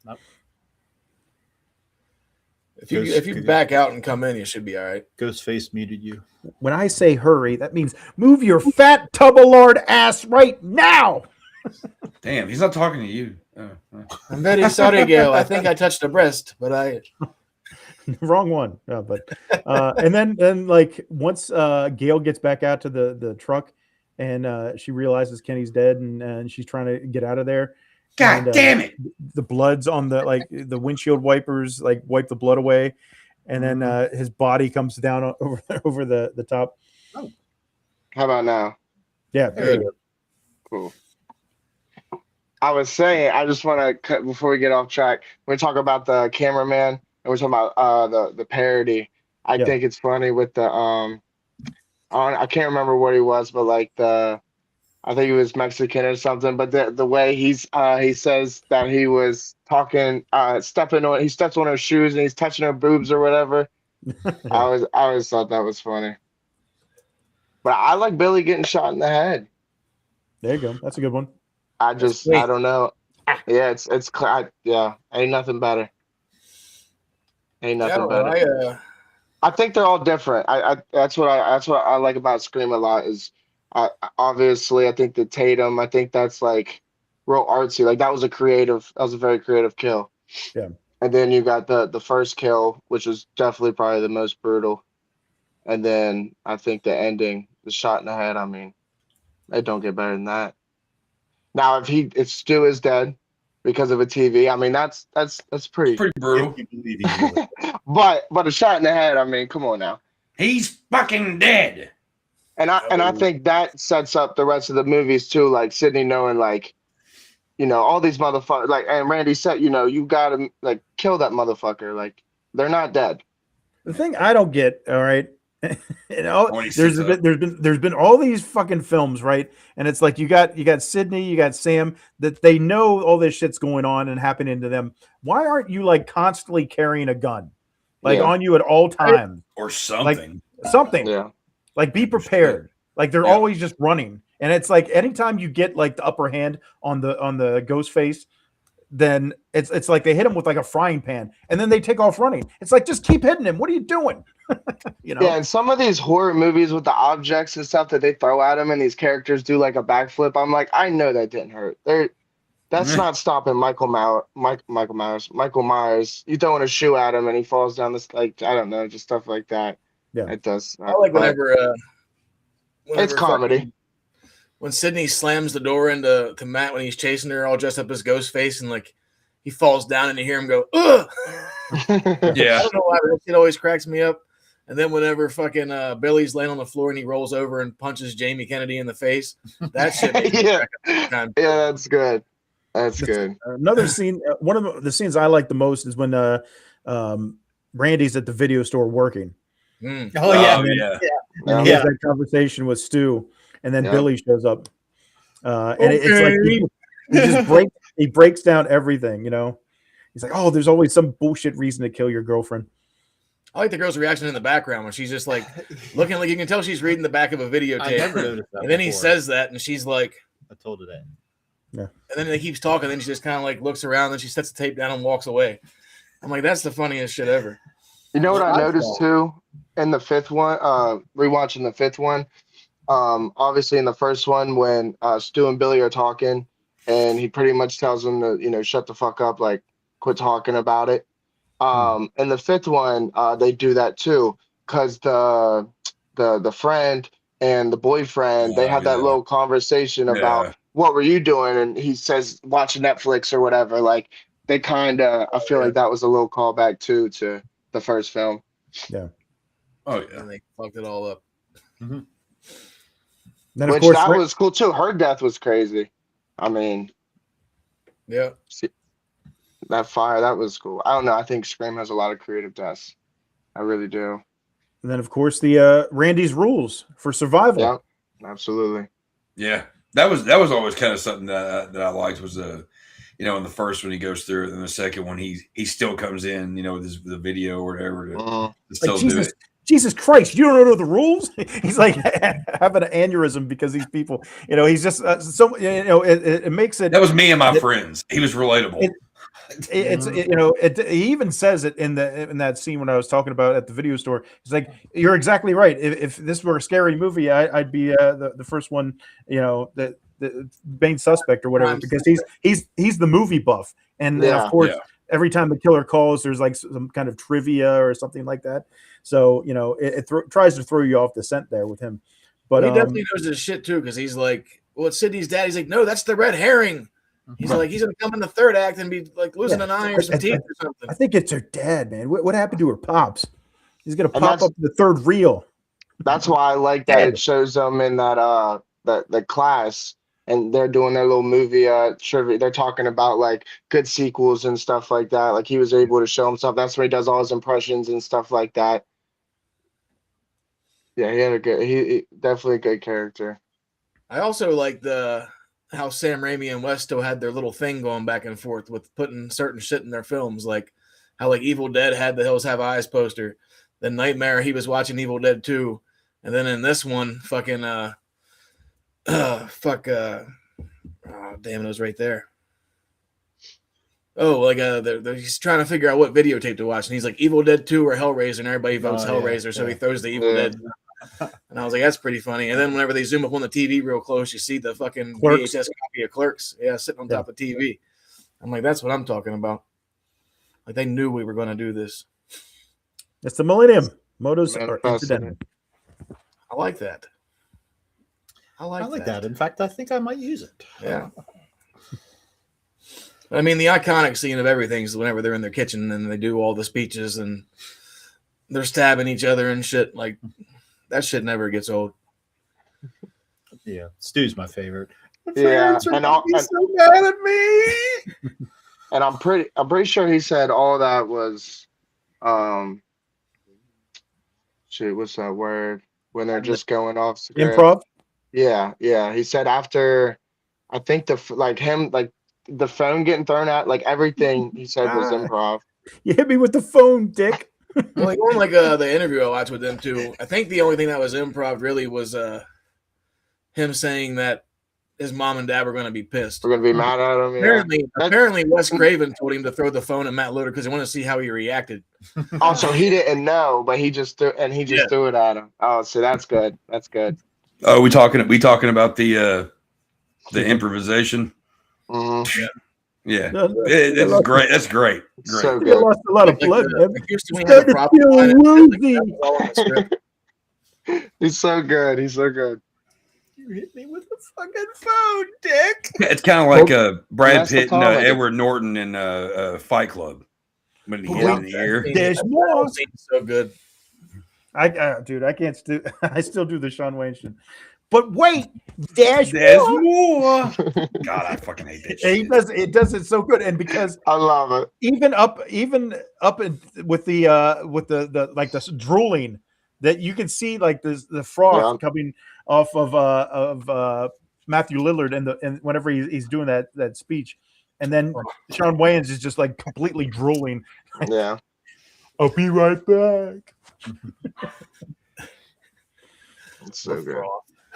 But he's so over the top at that point, and it's like, and then Billy actually gives his real motive, and then Stu's just like dumbfounded. He's like, yeah, like what? Oh, I didn't know. What's your motive, Stu? Peer pressure. I'm far too sensitive.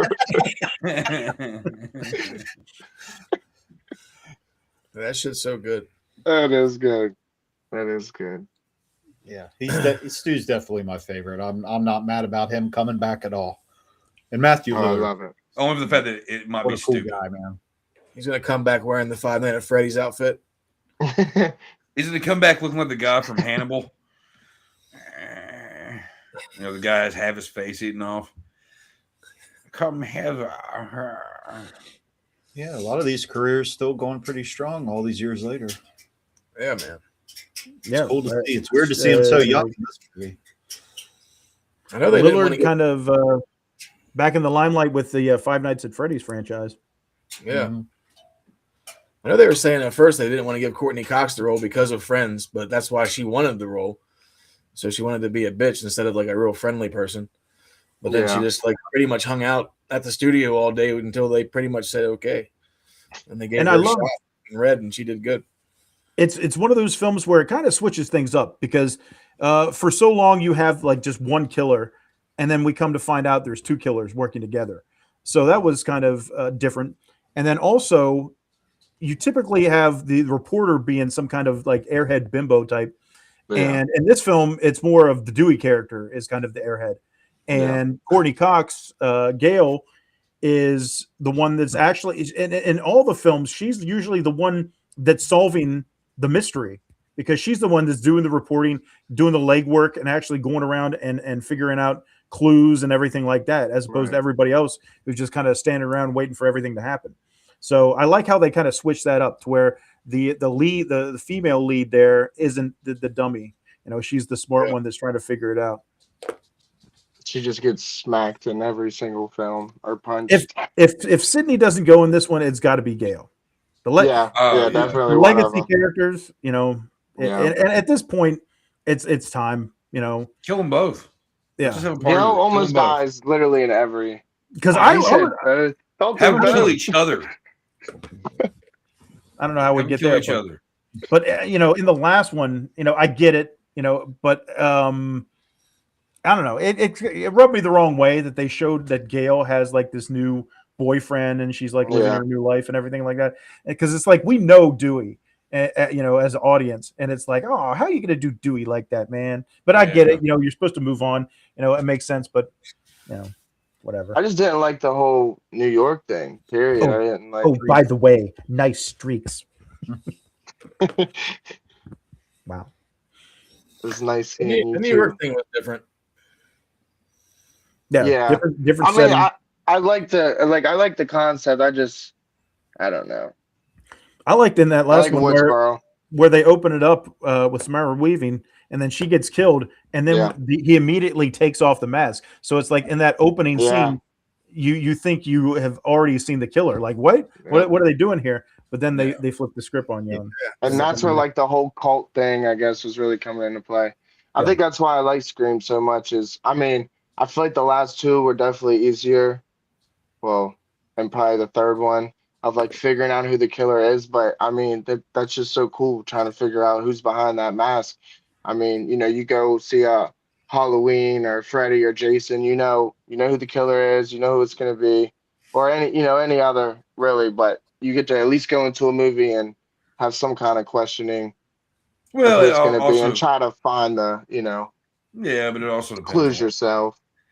I agree. You know, second best intro was the last one. Yeah. Can you all hear me? Yeah, unfortunately. Oh, okay. No, but it's kind of like when you go into a movie like, you know, like a Friday the 13th or a Freddy film or whatever the hell. Like, yeah, of course you already know who the killer is. It's a franchise. But in the first Friday the 13th film, you didn't know. Right. Yeah, right. But once it's established, I guess in a way it's kind of a new way to bring back that mystery a little bit. So it's Ghostface, but which one? Which I appreciate to a degree. But it's just so goddamn confusing. That's my biggest fucking issue with it. I'll tell you this: the worst kill of the franchise, in my opinion, is Anthony Anderson. Yeah, in the fourth one, he gets stabbed in the head. There's blood gushing. He still gets out of the car and is able to walk off. And then he says, "Fuck Bruce Willis." Fuck Bruce Willis. It's like, man, that's dumb shit. Yeah. Actually, I mean, it's not really that dumb because I mean, like, I have seen shit where like people. There was a guy who was shot. He was shot in the head. The cops took him into questioning and all this kind of shit because his girlfriend was like killed or whatever. And they didn't even bother to look at his head, and he wasn't talking right, all this stuff, whatever. And he lived and everything, but he got shot like right in the fucking head, and walked around fine. There was another guy who was stabbed in the head by his wife, and he lived. But I mean, he's got some brain issues and shit now or whatever. But yeah, but he gets stabbed like directly in the forehead with a honey knife. Like the knife goes all the way in. Like that yeah, okay. I haven't seen the movie in a minute. It pierces the skull and goes into the brain. Like, fuck off. Yeah, you're not going to be able to say fuck Bruce Willis. Those words are not coming out. Oh no, you're gonna. It's gonna you might think you might slightly you might slightly think it, but you'd be like, oh fuck Bruce Willis, but it's actually gonna come out. Yeah. And then you fall over dead. You know. Yeah. Yeah. My famous last words. Well, at least you think you said it right. I know, like they said too, but like before they used to like just put stand-ins in the suit so you couldn't tell who was the killers. But in the first one, like Billy and Matt said that they swapped like every so often, so you didn't even like they don't even know which one of them is in the scene because they would do each scene twice. So like they'd film one with him and then one with Billy, then one with Stu. So like they don't even really know which one's which. I think a lot of it's Lee Waddell. That's what he said was because he's the stunt guy doing all these different, fight scenes. I mean, like and the chase everything like scenes and falling down the steps and all that kind of shit. Yeah, but yeah. That's why I like watching the breakdowns, going back through and like trying to figure out who's who at certain parts. Yeah, that's where you run into the timing issues. Yeah, yeah. But it's either here nor there. It's whatever. Yeah. No, I got a comment though. Okay. The last comment said sounds like a lot like a TV. The head's very survival. All of a sudden, no. We were thinking of very, very rare possibilities, very, very slim chances. Let's make no mistake about it. Stu is fucking dead. And if they try to say otherwise, then fuck the franchise. And if they try to do the twin shit, double fuck them. I knew a guy that got struck by lightning. Well, while they're at it, why don't they just make it a fucking Wendigo while they're at it? Okay, a Wendigo is killing them all. Just go ahead and do that. Just fucking make the cop out right there. It's a Wendigo, and then everybody goes home mad. Did he get struck by lightning 17 times in the head?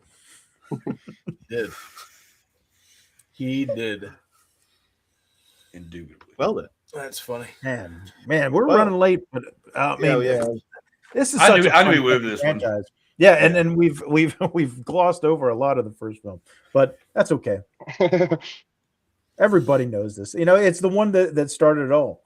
And the cool thing, we'll see the Mocker residents in this new film, and if you go out to Tamales, California, you can actually stay at the mansion. Yeah, saw that. That's cool. That would be a fun little trip to do. They got it. They have like a big ghost face stained glass window now. I was gonna say, do you have a picture of that? There it is. There's the house. Okay. Tour tickets available. I'm sure it costs an arm and a leg. Spring Hill Estate Mansion. So yeah, all these kids were pretty well off, man. They didn't live around here. Yeah, they all had amazing houses. Oh yeah, all out in the hills. So it makes sense, Just a tour is $109. Jesus. Here, walk through this house that you'll never be able to have. $100, please. You're broke as fuck, right? This is why you're here, living some kind of fantasy. Here's $100 to walk in the fucking door. Hi, times are tough. For some. Oh, you stepped on the fucking floor, Matt. $50. Oh yeah. Oh, you stepped off of it. $75, bitch. 261 currently. Well, that's why I'm excited too for this one too, like having the house involved, because I think the 6 is the only one that don't have the house. I mean, obviously they have that museum of like all the memorabilia and stuff, but I mean, even in the third one, because they make that fake house for the set for the movie. Yeah. And the whole like warehouse or whatever the fuck it was, full of all the relics from the Scream Pass and all that. All the evidence. Yeah. The way they had that set up and everything was so stupid. And just you got a Bruce Wayne fucking hidden room that has all this fucking shit that can put all of you away, like just held up in cases so everybody can fucking see. Richie loved the film. Richie loved the film. He loved it. Oh, douche. Fuck Richie and his family. That was a good kill too. I like that. Well, they said they're going to fix it in this one, so we'll see. We'll see. It's gonna be one of her friends, absolutely. One of Tatum's, her daughter Tatum, one of her friends, and then I think it's gonna be somebody related to Stu. I really do. I don't know. I really don't think we'll see him. I think it'll be some kind of recording or. We're gonna see him flashback. That's what I'm saying. That absolutely. I can see that happening too. But I think it'll be like a family member who knows a friend, and then that girl becomes a friend with Tatum. They're all obsessed with her history, and yeah. And the thing is, it's almost an obvious answer. So I'm really curious to see how they actually do this. You know, unless they do, I know what you did last summer, and either Gail or Sydney's the killer. I would never think to break your underwear rule. I hope not. And that's another weird thing is like in the middle of all this shit that's going on, she just decides like, hey, I'm going to lose my virginity right now. Yeah, this is a great time. Yeah. So romantic. I mean, stress makes people, horny. Horny? But that's rule number one, no sex. No sex. I just love the Makes look more on his sense. face. Like the look on his face whenever she says, "Or a good porno," and he just kind of stops and he's like, "Really?" I'm like, "Yep, the panties drop." Yeah. Ketchup. Or like the Scary Movie, because obviously they do the we settle for PG-13. Oh yeah, man boobs. Hell yeah, yes. That's so good. Ridiculous. Well, yeah, we've definitely ran late tonight. That's Ketchup. okay. Just like This has been fun. I knew it would be. Yeah. Any additional final thoughts for Scream? I would say that this movie is it's in its own right a classic now, right? Mm-hmm. It's the fan base is even bigger than it ever has been now. I personally want it to call it a day, but if they keep it going, no matter if I like them or not, good on them. There you go. You're gonna miss the clip of the Night, week. Mom. Love Mom. you. Tell Andy I love him. Night, y'all. But Randy's sister. but I think that it's an important franchise. It is. Even though like I said a minute ago, the only two movies I actually like are 1 and 4. I can watch all of them though, and actually not completely bitch through the whole time, through the whole thing. That's not true. I'll probably do. But I think that if for some reason you haven't seen the Scream movies, where the fuck have you been? It's kind of a staple. Like if you haven't seen Scream, then where the fuck you been? Yeah. What are you doing with your life? Yeah, and watching much better movies, but no, I it's cool. I like it, and I love it that the fact that it's the legacy of Wes Craven lives on. Yeah. To Wes. Yeah, R.I.P. One of great horror directors, certainly on my Mount Rushmore. Sorry, I didn't pick it. I still. Well, thanks for stopping by. Yeah, definitely. This is definitely not. Wes Craven is not one of my favorites.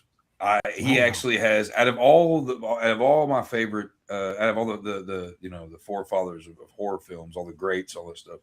Sure. His and Tobe Hooper's movies, for the most part, are at the lowest point. He's actually lower than Tobe Hooper. It's like the few movies, but the thing is Wes Craven has, he's Scream, he's Nightmare on Elm Street, and there's People Under the Stairs is his masterpiece, and I will always say that shit. I just watched that for the first time. Oh man! And then I went great. Oh, it was so good. And then I went back and watched your guys' podcast and Mike at the house. That was so awesome. That was badass. That was cool. Yeah, we got so lucky with that. That was so great. Everything happens for a reason, fellas. That was awesome. JP's one of our biggest fans, man. Oh, I love it. You guys are awesome, man. Yeah, you guys. I love to see it, man. That's why. And you guys I have my little friend group. I'm like, this is us, guys. Like, we'll be there. We'll be there. This is gonna be us. That's what I'm saying. That's what we did growing up. But but just like Toby Hooper, I mean, fucking Texas Chainsaw Massacre is my my favorite. But a good port, and he has a good chunk of movies that I really enjoy, but he's got a few that are complete shit. Swamp Thing. There's all kinds, like Swamp Thing, but it's like there's, but like I'll just put it this way: John Carpenter is king for a reason, because I can't think of any of his movies that I think suck, and I don't like 2 of them. So, I'm just saying. Wes Craven's great. He was great. Rest in peace. He's one of the forefathers of the slasher. But this is definitely one. This is Nightmare on Elm Street or the two that because I put people in the stairs above all of them. But like for most people, it's Scream, Nightmare on Elm Street. So his name and his legend will always live on. And that's another reason, why we can't get Freddy. We can't get a good Freddy. We can't get Robert Englund. Can't get a good script, whatever. But we've got Scream and we got Ghostface to keep people remembering and wanting to go back and actually checking out some of these movies that maybe the younger crowd haven't seen. Hills Have Eyes. Yeah, I didn't like his. The Last House on the Left. Last House on the Left. It's the only reason why people ever actually really like that movie is because it is what it is. I like it. I've got a fucking like first pressing VHS. It's kind of like my favorite VHS because of what it is. Hard shell and everything with the picture on awesome. Awesome. But it wasn't a great movie. It wasn't. I mean, it's got a grittiness to it, but it wasn't a great fucking movie. The Hills Have Eyes movies. The remakes are better. Sorry. I just, they're good for what they are, but like Not a big Red Eye fan? Oh God, that's a movie I like to fucking try to forget. You don't like what was that? I don't think I've ever seen that. They had some. What was that movie? Star or something? Or it was like they had some shitty vampire movie or something. That was, what the fuck was it called? Wasn't Star? Vampire in Brooklyn? No, I actually like that one. That's good. That's good. So it was some cheesy ass fucking straight to video vampire movie you put out or something. I can't remember what it was called. I think Dave, didn't we meet Wes whenever he was promoting Red Eye? Yeah. Was that Fangoria? Oh, yeah. It was one of the conventions out there. I think it was one of the Monster Manis in Cherry Hill. Was he pretty nice? Pretty nice guy? Yeah. Quiet. Cool. I figured he probably would be. It was the cheapest big name I've ever got. It was the cheapest what? Big named person I ever got. Oh yeah. Everyone said he was back in the good old days. That he was like a college professor, and he is. I can confirm. Yeah. I can believe that. Yeah, I can totally see that. Yeah. No, again, I'm not trashing that guy. Much respect. Yeah. I'm seeing Kent State. I don't think I've ever seen that. You guys watch that? Wes Craven, 1981. Military clashes with student protesters. I didn't think it was a horror movie, but it has a pretty good score. And you guys know all the classics, so I was trying to see if that's. I got a list. Bam's supposed to be making me a list, so just seeing what I need. That's not on there. Not that one. It sounds like a Kent State documentary. I don't know. Yeah, actually, he was a It probably is a documentary. Probably because he made documentaries before. Stuff. Yeah, before Last House on the Left. That's what he was doing, was making documentaries. Documentarian or whatever. Wes Craven in the body bag segment. Yes. Is it? Which also Robert Carradine was in it as well, which I watched earlier in his honor. It's one of my favorite. I would have been fine. I love that whole movie, but I would have been fine if there was 90 minutes of them stretching that first story out. It was just so creepy and just so good. It was good. Oh yeah, and there were so many cameos in that first one too. I would love to go to a screening that's just like the Stab in the second one, when everybody's got the ghost face masks and everything, and everybody's quoting the film just like Rocky Horror, man. Yeah. I feel like that would be a fun experience. I actually just seen one. I seen one on Twitter, X, whatever you want to call it. I'm not too sure where it was, but they did one. Yeah, for an early screening. I would love that. I don't think I could deal with that. That's you're telling me there's a whole bunch of people all have masks. They all have masks. Yeah. And the thing is, like my I don't go in public that much at all. I don't like people. My anxiety is too fucking high half the fucking time anymore. You guys are so me being in a place where I can't see anybody's face and they've all got plastic knives, fuck you. I'll watch it at home. Just sit in the back. Here, everybody has a chance to stab somebody because I know where my head used to be when I was a young weirdo and hated everybody. And there's people out there that actually have no problem doing certain things and no things. I mean, we can't even go to the theater and not worry about a guy dressed like Joker killing our family. So, I mean, you know, going to a theater where everybody's dressed like a serial killer with no face shown. Fuck you, I'm watching at home. But hey, at least we got to see Jada Pinkett Smith die. Yeah. There you go. That is true. This is true. Thumbs up in the chat. Was that Wes Craven joint Dracula 2000? Was it? Is that the one with Omar Epps? That wasn't. No, I don't. What did he make that? I can't remember if he did or not. That wasn't the movie I was saying. There's some movie, and Gerard it's Butler, like Omar Epps. It's a bunch Johnny of Lynn. it's like a teenager. It's like teenager. Like it may not be about vampires, but it's like something about being like something forever or something. I don't know, something like that. But it was really bad. That movie with that guy. That movie with that guy and that girl, and there's that problem, and they have to solve it. And at the end of it, they find out the problem could have been solved at the beginning, but it was that one guy and that other girl. Yeah, Scooby Doo. Yeah, that sucked. Gee, Scoob. All right, there you have it. There's Scream. I knew this would be a fun one. I'm glad it was. Yeah. And the 7th installment coming out this week in theaters. So go ahead and get your ghost face mask and get ready. I'm excited. Did do Dracula 2000? I have a shitload of. Oh, was it Cursed? That was the werewolf movie. Yeah. Curse wasn't that great, but it was actually like kind of an all right movie. Forsaken. That's it. Oh, what a piece of shit that movie is. That's it. That's the one. Really don't watch it. It's horrible. That movie's so bad. Yeah. Curse wasn't great, but it was at least watchable. Well, speaking of pieces of shit, I wonder what we will have this week as a fair warning, ladies and gentlemen. Our random clip generator gives us a random clip of the week, random clip from a random movie, and it has been on one for about the last 2 months. It's on one. It's been digging in some lost section in the video store and pulling out random clips, but who knows? Maybe we'll break the trend this week. It is now time for our random clip of the week. Let's see what we got this week. I don't know. Oh, shit. Whatever it is, it's 37 seconds. In a row? 37? No day. In a row. It's me, no day.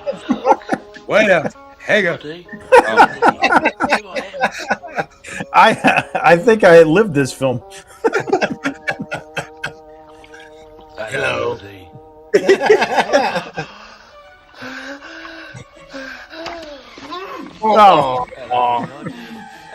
You know it was going his mouth. You know it was going in his mouth. Oh, God. That's one shitty movie. Yeah. You should watch with Lunch Turd. All right. You guys want to grab some food? How about a Snickers? Preferably chocolate. Yeah, Baby Ruth. It's not so bad. Where you all going? What are you chewing? Chocolate. Chewing chocolate. Where'd you get it? Doggy dropped Doggy it. dropped it. Carry on. It's a butthole servers reference. Forsaken, yeah, see? It's crap. It stinks. I don't give a fuck about the CIA. Toilet foo. What does it have to do with a motor? Toilet foo. We got a mutant? Is it a mutant? You said foo, so I'm guessing you're a mutant. Whoever you may be. Mutant foo? Well, No, Joe Bob, Last Drive-In. Mutants. Oh. well, we're in a video store. Nobody goes to video stores, so we make no money. Our only means of funds are these ads. Ooh-foo. So let's roll them. Late fees.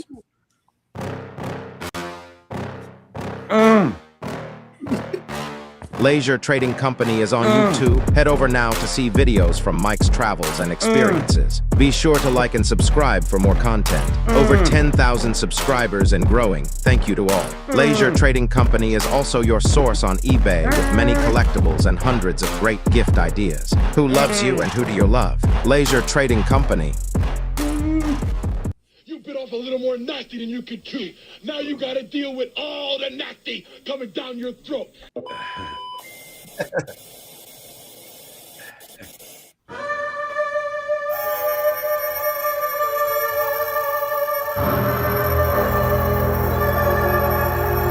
Takes a man to do something like that.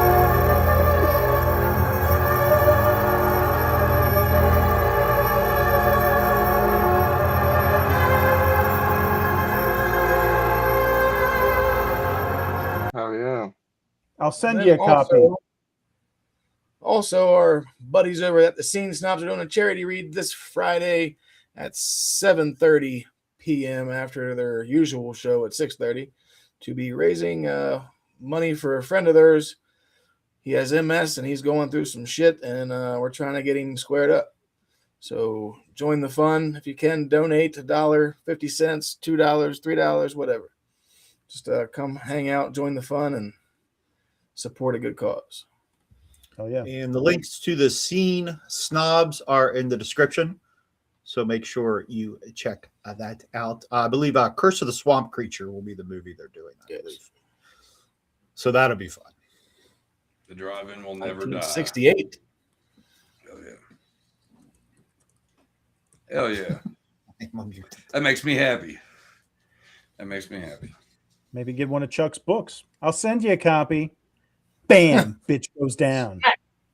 I send you a copy. Bam, Ow, right in the kisser. Bitch. Ow, right in the kisser. What the fuck?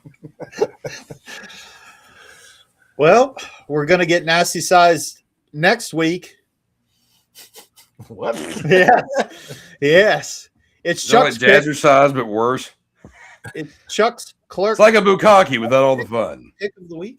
What is it? It's Chuck's movie pick next week. My heart goes out to you. Yes, completely. Yeah. Pick. Oh yeah, I was gonna make it. You haven't decided. Oh yeah, yeah. Hold on a second. I'm just yeah. Okay, I'm gonna pick a movie. Okay, so I've got a movie. Yeah, I just now thought of it about like 5 minutes ago, and it's actually a good one. Maybe. I like it. Yeah. Holy shit. Sorry. You're gonna get it, bitch. Pull that up real quick. You gotta pull it up because at least we look like a fucking asshole. There you go. See? Friday 5, man. No, but the movie that I picked for next week is that's right, Nasty Sauce. I'm coining it. Quit stalling. Oh yeah, that movie. What movie? Oh yeah. So I'm going Clive Barker, and doing one that I've always enjoyed. It was actually one of my favorites as a kid. Is Lord of Illusions. Oh, Lord of Illusions. Okay, I thought you were going to go Nightbreed, but Lord of Illusions. Yeah. I feel like Lord of Illusions doesn't get enough love or enough respect, and I also been wanting to watch it again. So it's such a fucking weird movie, man, and I love it. It's a good one. Well, it's so weird because like that shit just popped up on my recommendations on Prime today. What did Lord of Illusions? Yeah. Hell yes. See, it knew. Weird. I just watched Nightbreed a couple of days or last week. Yeah, they had the director's cut on there. Hell yeah. Screenbox, I think. Nice. Oh yeah. So there you have it. Lord of Illusions for next week. Should be fun. So join us then. Bless you. Gracias. So join us then. You can join us live every Tuesday night, 10 p.m. Eastern. Hell yeah, Clive Barker. We haven't had a Clive Barker night in a while. Not since we did the Hellraiser movies, I don't think. So that'll be cool. And JP, sir, thank you so much for jumping in tonight. We really appreciate it. Good having you, young blood. And you're gone again. No volume. And we're gonna end the show with no audio. Perfect. No, but no, it was good to have you on. Once we close out and stop going live. I like having a different perspective, you know, because we're all old timers. So it's like you get the hell yeah, back in our time, the fucking movies were so good. There's a lot of gray hair on this channel. Yeah. So it's good to hear something from the youth. Yeah, definitely. Indeed, definitely. Man. Yeah, drop back in anytime. We'll get you. Yeah, I appreciate it, guys. I would definitely love to hear more of your reviews for movies you've never seen before. To be a kid, to be a younger age and experiencing some of these movies for the first time, man, I wish I could go back and experience them. That's why me and Dave are hooked on this EOM Reacts YouTube channel, because it's his first time watching a lot of good shit, or maybe second time watching a movie from like 20 years ago, and it just gives you that feeling of watching it for the first time. Yeah. It's totally different for us, because it's like we saw this shit in the theater like years ago, you know, and it's such a different experience, you know. So I'm excited. I'm gonna go see Scream 7 this week. I'm probably gonna try to see the early screening on Thursday. So I'm excited, you know, even though, you know, like you said, Chuck, you think the franchise is a little played out or whatever. I still enjoy it, you know, and I'm curious where it goes. It's fun because it's one of those ones that makes you talk. You know, everybody discusses, what's going to happen, you know, fan theories, all these different things, you know, and it's like if you can get a conversation going, then it's something interesting. It's like the Saw movies. Not all of them are great, but I watch them all because I'm curious. You know what I mean? So more power to them. So, and JP, I know you can't talk, but I'll be bringing this for you tomorrow. That way you can get your Scream mask.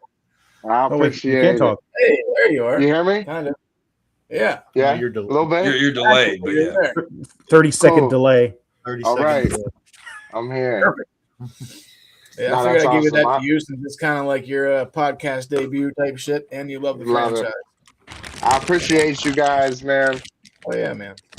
It's a pleasure. Like I said, I watch you guys as much as I can. Oh, that's awesome. Hell yeah, man. You guys have put me on. There's a lot, trust me. There's a lot I gotta still watch and look back into, but you guys keep me interested. Hello, Video Store Clerks. I'm still working on yours, but you'll have it soon. Absolutely. Who's that? Hello, Video Store Clerks. What's your favorite scary movie?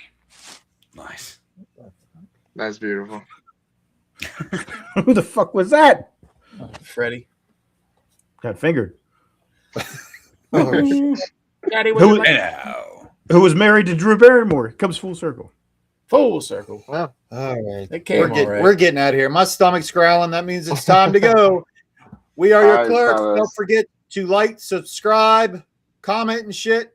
And we will be back with you live next Tuesday, 10 p.m. with Lord of Illusions. We are your clerks, and we'll see you next Tuesday. Fuck you, Chet, man.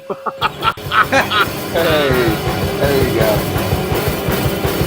Hello, Sydney.